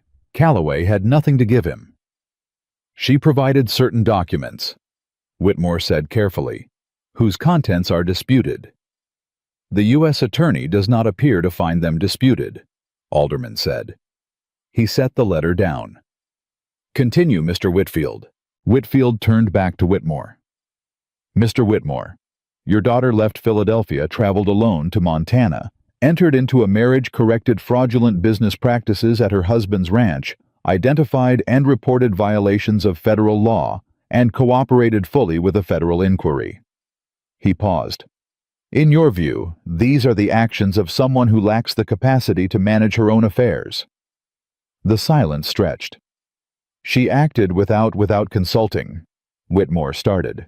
She acted, Whitfield said, competently, independently, in the public interest. He held Whitmore's gaze. Perhaps what troubles you, Mr. Whitmore, is not that your daughter can't manage her affairs. Perhaps what troubles you is that she can, and she doesn't need your permission. Calloway was on his feet. Objection. Withdrawn, Whitfield said pleasantly. No further questions. Eleanor took the stand in the afternoon. She sat straight. She answered every question Calloway put to her in a voice that was clear and steady. And when he tried to lead her, when he angled questions toward emotional reactions, toward instability, toward the narrative of a woman who had acted in panic, she answered precisely what was asked, and nothing more. When Whitfield questioned her, he kept it simple. Mrs. Cole, why did you leave Philadelphia? Because I was not willing to be transferred between two men's business arrangements without my knowledge or consent, she said. Why did you come to Montana? Because I answered an honest advertisement from a man who wanted a partner, not a property. Has your husband ever treated you as property? Never, she said. Not once. Has he ever prevented you from making your own decisions? No, she said. He has supported every decision I've made, even when it complicated his life significantly. Do you love your husband, Mrs. Cole? The courtroom went quiet. Eleanor had not expected that question. Whitfield had not told her he was going to ask it. She looked at Whitfield for one unguarded moment, and then she looked at Mason, who was sitting in the gallery behind the bar, and he was looking back at her with those quiet, steady dark eyes that didn't flinch from anything. She looked back at Whitfield. Yes, she said, simply, without hesitation. I do. Whitfield nodded. Thank you, he said. No further questions. In the gallery, Mason sat very still with his hat in his hands, and something happening in his chest that he had no words for and didn't need any. He'd heard her. That was enough. That was more than enough. Calloway's redirect was brief. He knew he was losing ground, and he was too professional to spend more of it. When he sat down, the courtroom had the specific quality of a space in which a decision has already been made, and everyone is waiting for it to be spoken. Alderman called a recess of 30 minutes. Eleanor came back through the bar and sat beside Mason, and neither of them said anything. He handed her a glass of water that a clerk had left on the table. She drank it. Their shoulders touched and stayed touching. Dutch was in the back of the gallery. He gave Mason a look that said everything Dutch Hargrove had been wanting to say for 3 months and had been too discreet to articulate. Mason gave him a small nod back. The 30 minutes lasted about a year. Then Alderman returned. He settled himself. He looked at his papers, then at the courtroom, then at Eleanor. I've heard the petition and the evidence presented by both parties, he said. I've reviewed the documentation provided regarding federal proceedings. He set his papers down with the deliberate care of a man choosing his words. The competency petition asks this court to find that Eleanor Whitmore Cole lacks the capacity to manage her own affairs and welfare. The room held its breath. The evidence presented does not support that finding. Alderman said. In fact, the evidence presented suggests the opposite, that Mrs. Cole has demonstrated consistent, rational, capable management of herself and her circumstances, including material cooperation with federal authorities in a matter of significant public importance. He looked at Calloway. The petition is denied. The sound in the courtroom was not dramatic. It was the quiet exhale of a room releasing something held too long. Eleanor did not move for a moment. Then she let out one slow breath, and Mason felt it against his arm, and he reached over and put his hand on the table beside hers, and she covered it with her own. At the plaintiff's table, Clarence Whitmore sat with his hands folded and his face perfectly composed, and he was looking at his daughter, and Mason, watching him, saw something in that composed face that was not anger and was not calculation. It was loss. The loss of a man who had understood too late that the thing he'd been trying to possess was the thing he'd been driving away. Mason looked away from him. That was Whitmore's to carry. It wasn't his. Eleanor was already talking to Whitfield in a low voice, practical, as always, asking about next steps, about the federal timeline, about what Alderman's ruling meant for the competency challenge if Calloway tried to refile. Whitfield was answering her, and she was nodding, and Mason sat beside her and listened to her be exactly who she was. Precise, forward-moving, already 3 steps ahead, and thought that this woman had walked into his yard 4 months ago with trouble behind her and an empty bag full of everything she needed to survive. And she had stayed, and she had built something, and she had said in open court that she loved him. He was going to say it back. He was going to say it clearly and without ceremony, the way he did things that mattered, the way he'd built the house and fixed the fence and planted himself on this mountain and decided to stay. But not here, not in this courtroom with its echoes and its strangers. At home. On the porch in the mountain dark, where things said between 2 people stayed between 2 people and had the weight they were supposed to have. He'd waited 4 years to feel something like this. He could wait 1 more day to say it. They drove out of Helena the next morning before the sun was fully up. Whitfield had shaken their hands on the courthouse steps the evening before, with the quiet satisfaction of a man who had done his job well and knew it. Marshal Garrett had stopped them in the hotel lobby to confirm that the federal inquiry was formally open, that both Clarence Whitmore and Senator Aldrich were under investigation by the U.S. Attorney's Office in Denver, and that Thomas Aldrich had agreed to provide a full written statement. Garrett had looked at Eleanor when he said that last part with an expression that was as close to admiration as a federal marshal permitted himself in professional settings. "You built a strong case, Mrs. Cole," he said. "I just told the truth," she said. "In my experience," Garrett said, "that's the harder part." He tipped his hat and walked away, and Eleanor had stood in the hotel lobby for a moment, with that look on her face she got when something had landed that she needed to carry quietly for a while. Mason had put his hand on her back just briefly, just a steadying touch, and she had leaned into it by about half an inch, which was Eleanor's version of leaning into something completely. Now they were on the road north, the wagon moving easy in the early morning cool, and the mountains were ahead of them, and the city was behind them, and the particular weight of the last 3 weeks was beginning slowly to lift. Eleanor had been quiet since they left the hotel. Not the tight-managed quiet of someone containing something difficult, a different kind, looser. Like a person who had been holding their breath for a very long time and had finally carefully started to breathe normally again. Mason let her have it. He drove and watched the road and waited. After about an hour, she said, "He didn't fight the ruling." "No," Mason agreed. "He could have. Calloway could have filed for an appeal on procedural grounds.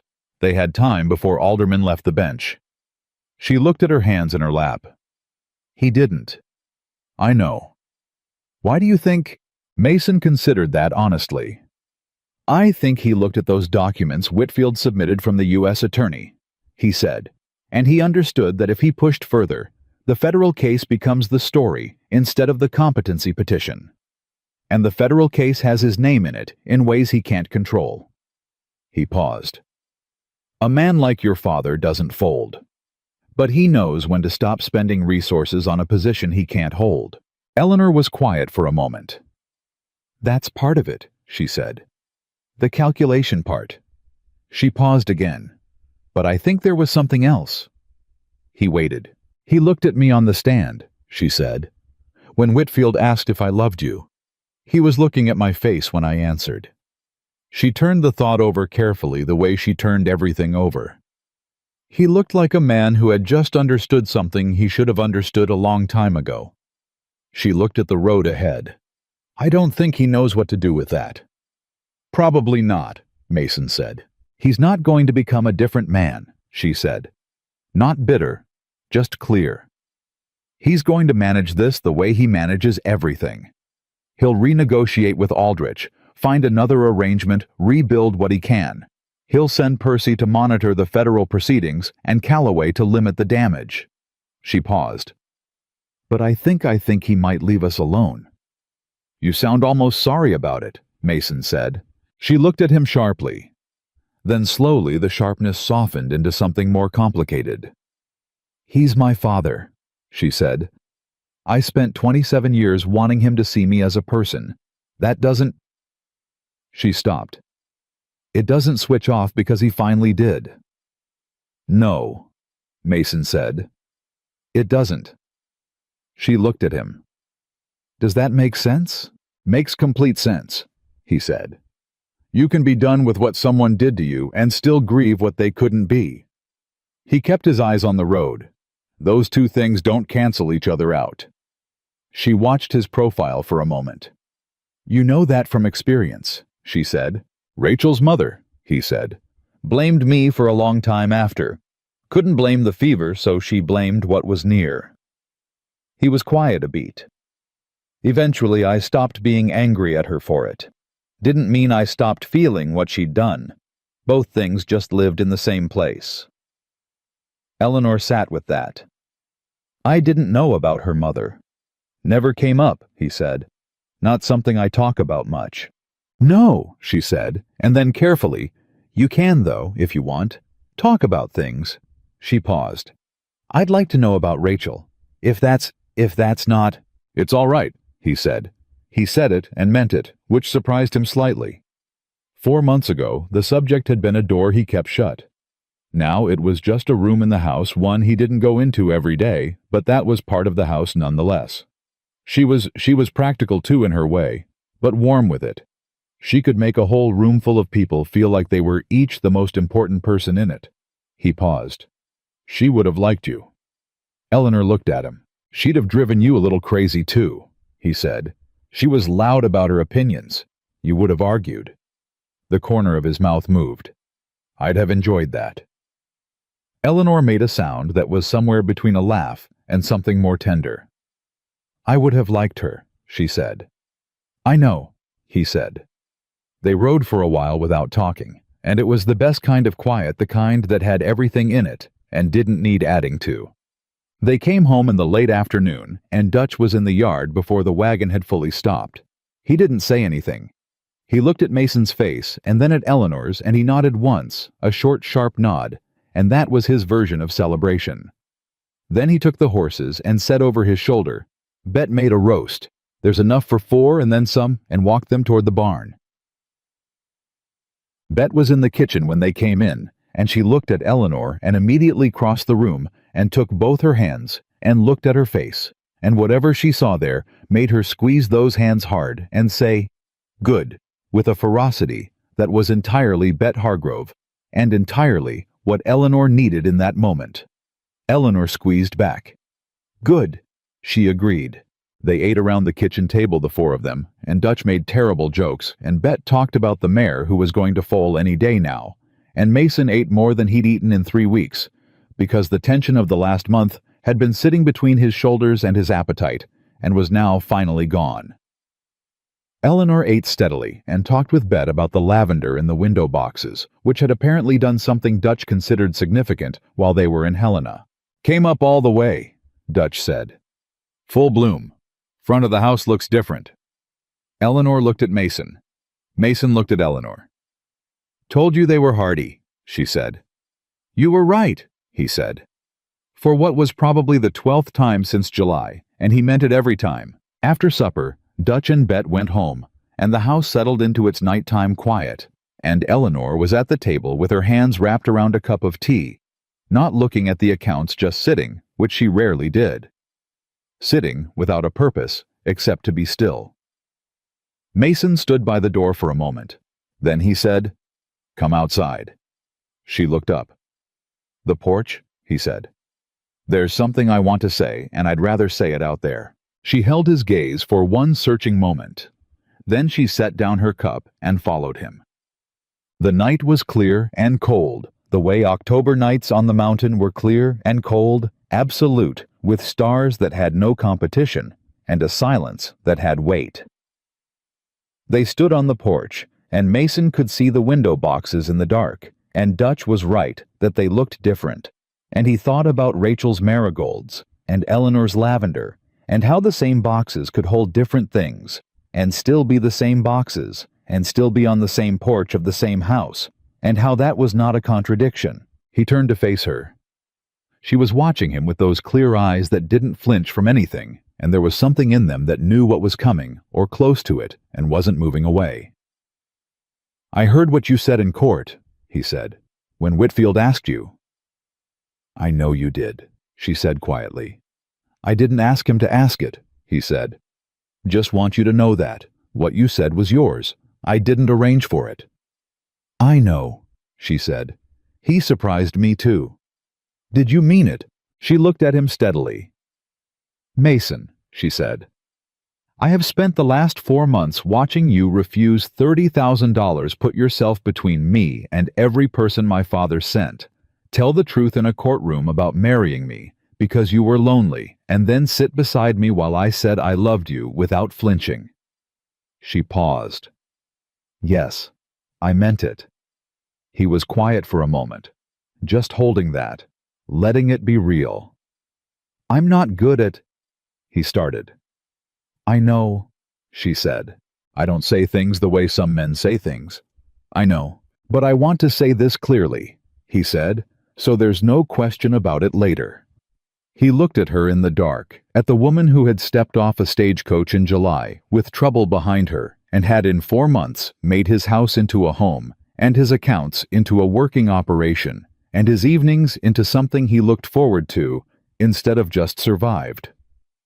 "I love you, Eleanor. My wife. I love you, and I should have said it before a courtroom got to it, and I'm saying it now." Eleanor looked at him for a long moment. Something in her face was very open, that rare version of her, the unguarded one, the one that appeared in small moments, and that he suspected not many people in her life had been permitted to see. "You said it now," she said. "That's what matters." He reached out and put his hand against her face, careful the way he was careful with things he didn't want to mishandle, and she put her hand over his and held it there, and then he leaned forward and kissed her. Not on the cheek this time, not the brief, careful thing from 11 weeks ago, but properly the way a man kisses his wife when he has meant it for a long time, and is done waiting to show it. She kissed him back, without hesitation, with all the directness she brought to everything. When they broke apart, she was still holding his hand against her face, and her eyes were bright, and she said, "You took long enough." He laughed. A real laugh, the kind that came from somewhere unguarded, the kind Dutch had told Bet had come back gradually over the months, and Eleanor's face changed when she heard it, something in it going warm and private and entirely hers. "I'm a deliberate man," he said. "Extremely," she agreed.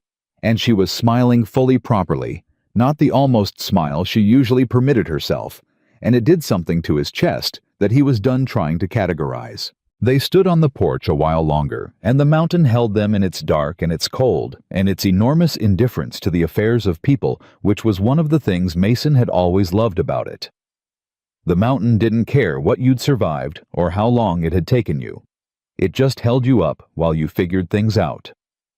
3 weeks after they got home from Helena Dutch's mare fold, Mason was called to the barn at 2 in the morning, and he went without waking Eleanor, and the foaling went well.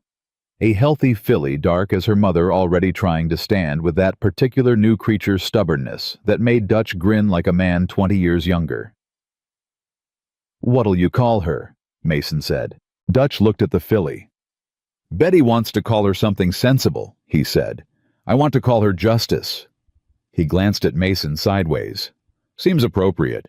Mason looked at the filly standing now on uncertain legs and thought about the word, about what the last 4 months had been, and what they'd come through, and what was sitting on the other side of all of it. Not a grand resolution, not a triumphant arrival, but something quieter and more durable. Something that felt like the filly looked. Uncertain on its feet, but alive and standing, and in possession of all the time it needed to get stronger. "Justice," he said. That'll do. He was back in the house before the first gray of dawn, and Eleanor was awake. She always heard when he came back from the barn. He'd noticed even when she pretended she hadn't, and she looked at him from her side of the kitchen, where she'd put the kettle on, and he said, "Philly, Dutch wants to call her Justice." Eleanor considered that. "Good name," she said. "That's what I told him." She poured 2 cups and set one in front of his chair and sat across from him, and they drank their coffee in the early morning quiet, and through the window the lavender was there in its boxes, and the sky was doing that thing it did before full sunrise, going from black to the particular blue that was only ever that blue for about 20 minutes before it changed into something else. "A letter came from Cross yesterday," Eleanor said, "while you were with the horses." He looked at her. "The federal inquiry has formally expanded," she said. "They've subpoenaed Aldrich Sr.'s correspondence. And—" she held his gaze. "There's a second name. Someone in the Department of the Interior. A commissioner who signed off on land grants that should never have been approved." She paused. "It's bigger than my father." "How much bigger?" "Cross says 6 territories," she said. "Maybe more once they pull the threads." She wrapped her hands around her cup. "My father is cooperating. Calloway sent Cross a letter. My father has agreed to provide testimony in exchange for it doesn't matter what for. He's cooperating." Mason sat with that. "You all right?" She looked at her cup. "He made a choice," she said. "He's living with it the only way he knows how, by making another deal." Something moved through her face. "I used to think that was the worst thing about him. Now I think it's just him. That's who he is. He makes deals. It's the only language he has." She looked up. "I'm all right. I've been all right about him for a while now. It just—" She stopped. "It just takes a moment sometimes, when new information comes in." "Take the moment," he said. She nodded, took it, set it aside. "Cross also says the territorial commissioner in Denver is facing formal charges, and that the land grants your area, the ones north of Pine Ridge, the ones Whitmore's railroad was trying to acquire, they've been frozen pending the inquiry." Mason went still. "That land's been tied up for 3 years. It'll be released through proper process once the inquiry concludes," Eleanor said. "Cross says the homesteaders who had claims wrongfully denied will have grounds to refile." She paused. "That includes the Hadley family and the McKee brothers." Mason set his cup down. He thought about the Hadley family. Tom Hadley, who'd been fighting a land claim denial for 2 years, who had 3 kids and a wife, and a piece of land his father had worked before him. He thought about the McKee brothers, who'd told anyone who'd listen that the denial of their claim smelled wrong, and who'd been dismissed as sore losers by everyone who had more to gain from the current arrangement. "They were right," Mason said. "They were right," Eleanor agreed. He was quiet for a moment. "Tom Hadley came to me in August," he said. "Asked if I knew anyone in the land office. I told him I didn't know enough to help." He picked up his cup. "I'm going to ride over to his place today." Eleanor looked at him with that warm, steady expression she had sometimes that she probably didn't know she had, the one that wasn't a performance for anyone, that was just how her face went when she was looking at him without managing it. "Yes," she said. "You should." He rode to the Hadley farm that morning and told Tom what he knew, and Tom Hadley sat on his porch and was very quiet for a moment, and then he said, "My father filed that claim in '78. And his voice had something in it that was 6 years of fighting compressing itself into a sentence. "Cross is the man to contact," Mason said. "I'll write the name down. He knows the situation." Tom Hadley looked at him. How'd this come about? My wife, Mason said. She had the right documents at the right time. Hadley was quiet again. Then he said, "Tell her thank you." "I will," Mason said. "I'll tell her." He rode home and told her, and she received it the way she received things that mattered, quietly, with something careful in her face, processing it somewhere private. Then she said, "It's not enough to undo 6 years of someone's life." "No," Mason said. "But it's something." "It's something," she agreed. And that was all she said, but he knew her well enough now to know that it meant more than that the something sat with her in the way that things sat with her when they'd landed in the part of her that took things seriously. The federal inquiry broke publicly in November. The Denver papers ran it first. Railroad corruption scheme, spans 6 territories. Federal investigation. Widens. And then the Helena paper ran it, and then the Billings paper, and eventually the Eastern papers got hold of it, and it was the kind of story that sold copies, because it had everything: money, power, political names, a scheme that had been running for years under the cover of legitimate business. Clarence Whitmore's name appeared in every version of the story. So did Aldrich's.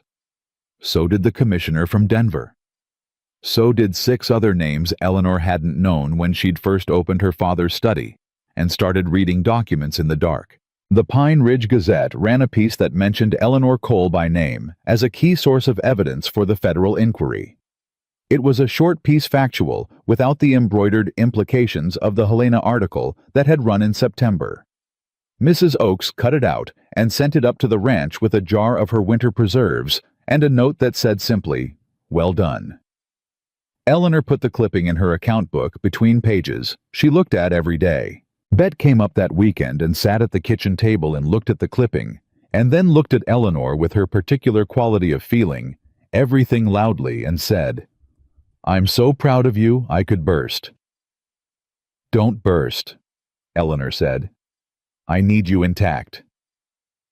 Bet laughed, and then cried a little, and then ate 3 of the biscuits Eleanor had made, and declared them better than her own, which was, as Mason understood it, the highest compliment Bet Hargrove dispensed. The story ran. The inquiry proceeded. And the world, which had been pressing in from all directions since July, began gradually to recede. It was Dutch who noticed the East Room first.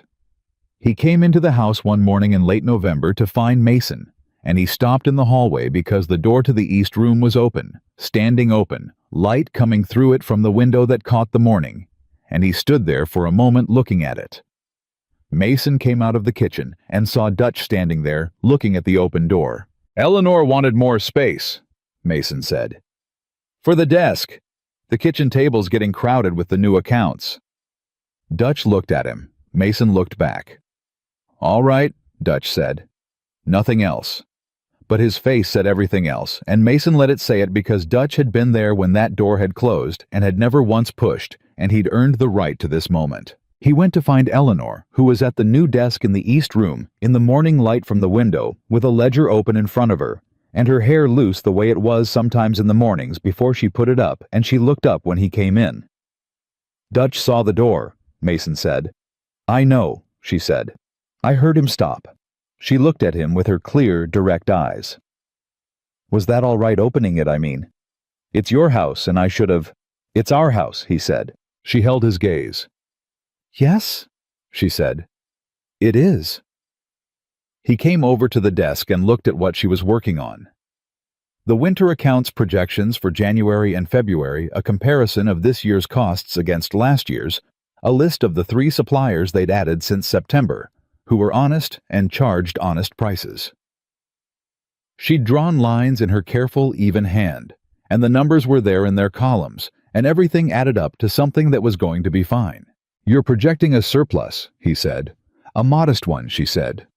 "February will be tighter, but if the beef prices hold at what Bozeman is predicting—" She tapped the number. "We'll come out ahead." He put his hand on her shoulder. She reached up and covered it with hers.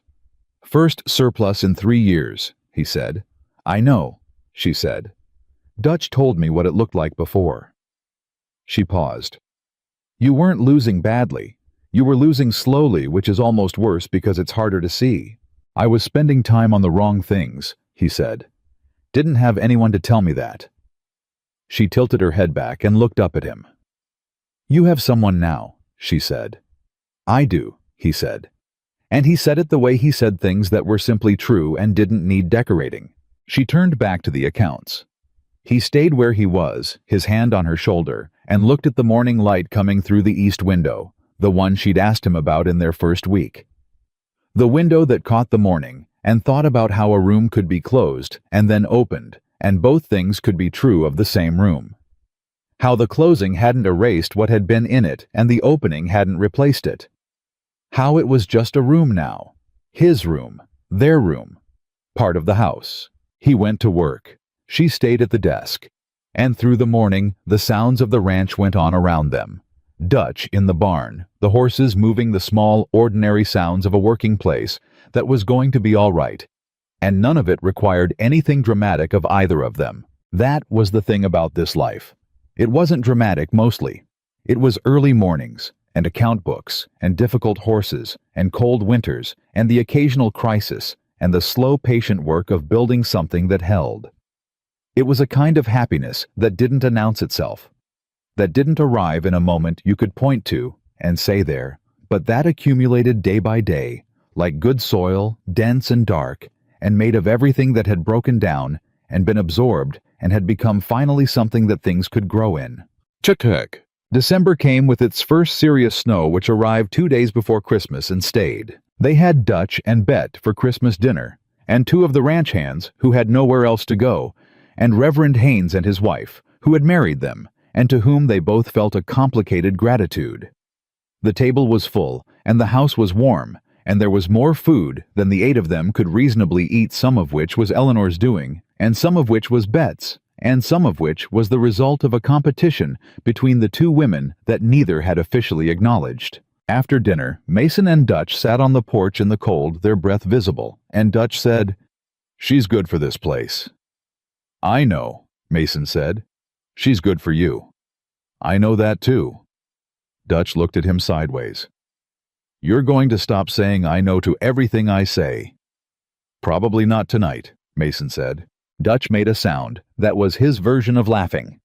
They sat with their coffee, and the cold and the snow coming down in the particular silence that snow made on the mountain, absorbing everything, softening every edge. "Rachel would have liked her," Dutch said. Mason looked at the yard, the snow settling over it, the fence lines he knew by heart. "That's the second time someone said that." "Second time it's been true," Dutch said. Mason nodded. He let that sit. Let it be true and not complicated. It was he'd found possible to let 2 things be true at the same time once you'd stopped needing them to be in conflict with each other. Inside the house, he could hear Eleanor's voice, something she was saying to Bet, the words indistinct through the walls, and then Bet's laugh, and then Eleanor's laugh underneath it, fuller than it used to be, more frequent than it had been in July. "She laughs more," Dutch said. "I know," Mason said. Dutch looked at him. "All right," Mason said. "I'll stop." "Much appreciated," Dutch said. January brought the letter from Thomas Aldrich. It came addressed to Eleanor Kerr of Coal Ranch Pine Ridge, and it was short. Thomas had withdrawn fully from his father's affairs and was establishing his own legal practice in St. Louis. He wrote to say that his statement to the federal inquiry had been accepted, and that he hoped genuinely that Mrs. Cole and her husband were well. He wrote that his father was furious with him. He wrote that he found he was sleeping better than he had in years. I think he wrote at the end that doing the right thing is supposed to feel like relief. They don't tell you that. I thought it would feel like sacrifice. It feels like relief. Eleanor read the letter at the breakfast table and then passed it to Mason without comment. He read it and passed it back. "He'll be all right," she said. "He will," Mason agreed. She folded the letter carefully and put it with the Gazette clipping in the account book, a small archive of the things that had mattered and been survived. A second letter came the following week. This one from Clarence Whitmore. It was written in his hand, not dictated. Eleanor recognized the difference, and it was 4 sentences long. Eleanor, I am told the inquiry will proceed through spring at minimum. I will manage what can be managed. I hope you are well. 4 sentences. No apology, no recrimination, no negotiation. Eleanor sat with those 4 sentences for a long time. Then she got out her writing paper, and she wrote back. 1 sentence. Father, I am well. She sealed it and gave it to the supply rider to post, and then she went back to the accounts and didn't bring it up again. But that evening on the porch, she sat close to Mason, and he put his arm around her, and she leaned into it fully this time, without the half-inch compromise, and said nothing for a long while. Then she said, I don't need him to be different. No, Mason said. I just need him to let us alone. I know. I think he will, she said. I think in his way that letter was him saying he will. Mason tightened his arm around her. Then that's enough, he said. It doesn't have to be more than it is. She turned her face into his shoulder for a moment, and he felt her exhale slow, complete the exhalation of something that had been held for a very long time and was finally being set down for good. No, she said from his shoulder.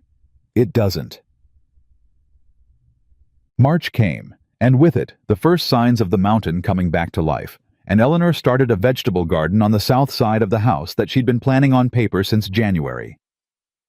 Dutch built her the bed she'd designed following her specifications, exactly which Mason noted was not something Dutch did for anyone on any subject, and Bet came up to help with the planting, and the 2 women spent an afternoon in the good March sun doing the work while Mason and Dutch fixed the south pasture fence and pretended they weren't listening to the conversation drifting over from the garden. You think she's happy, Dutch said low.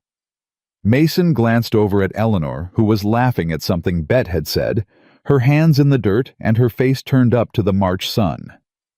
Yeah, he said. I think she is. You sure? Not just managing. Not just making the best of things. Mason watched her for another moment. She'd put in a new system for the spring accounts that was more efficient than anything he'd run before, and she'd written to Cross about the Hadley claim and the McKee brothers claim, and had drafted the refiling letters herself. And she'd taught one of the younger ranch hands to read properly, because she'd discovered he couldn't, and considered that unacceptable. She'd ordered seeds from a catalog in Denver, and argued cheerfully with Dutch about the best place to put the tomatoes, and had beaten Mason twice at checkers, and refused to let him forget it. She's not making the best of things, he said. She's making things. He went back to the fence post. There's a difference. Dutch considered that. There is, he said. The fence got fixed. The garden got planted. The March afternoon went gold and long, the way March afternoons did when the worst of winter had passed and the world was cautiously trying again. Mason came in from the south pasture at dusk and found Eleanor at the kitchen table, with her hands still carrying traces of garden dirt and the spring accounts open in front of her, and a cup of tea going cold at her elbow. She looked up when he came in. He looked at her.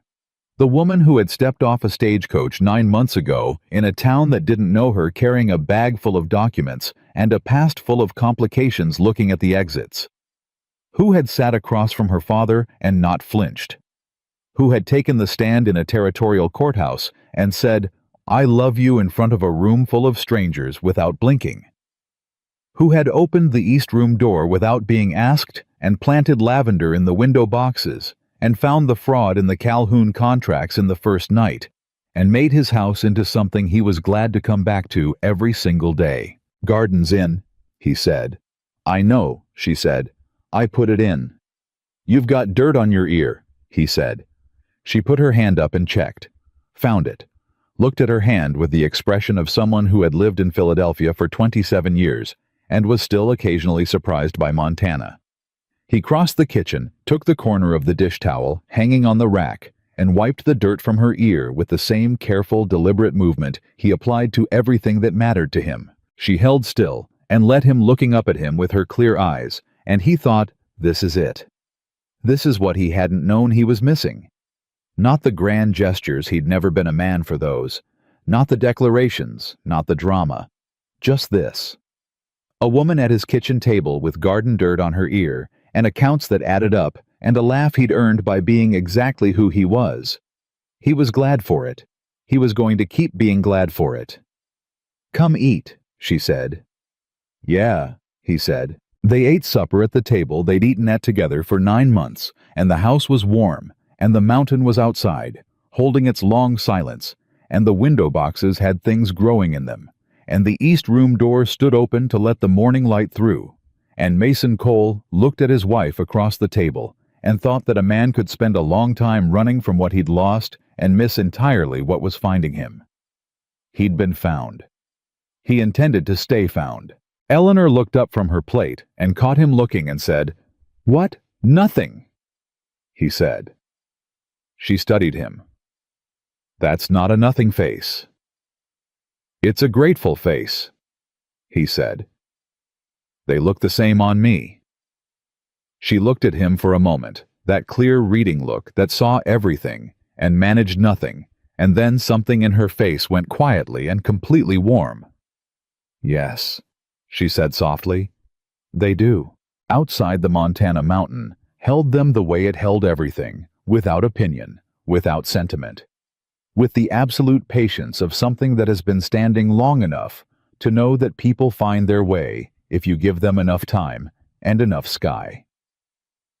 Two strangers had come to this mountain looking for practical things, and had found something they hadn't known to look for. They had found each other. And they had chosen each other. Not out of necessity, not out of arrangement, not out of the slow accumulation of obligation, but out of the clear-eyed, deliberate, fully informed decision of two people who had seen each other at their most complicated and had decided, yes, this one, this life. In the mountains of Montana, on a ranch with lavender in the window boxes and honest numbers in the accounts, and a east room full of morning light, Mason and Eleanor Cole built what neither of them had been searching for, and both of them had needed. Not a rescue, not a bargain, a home, chosen freely, built together, and kept every day by people who understood that the keeping was the whole of it, and that it was enough. It was more than enough. It was everything.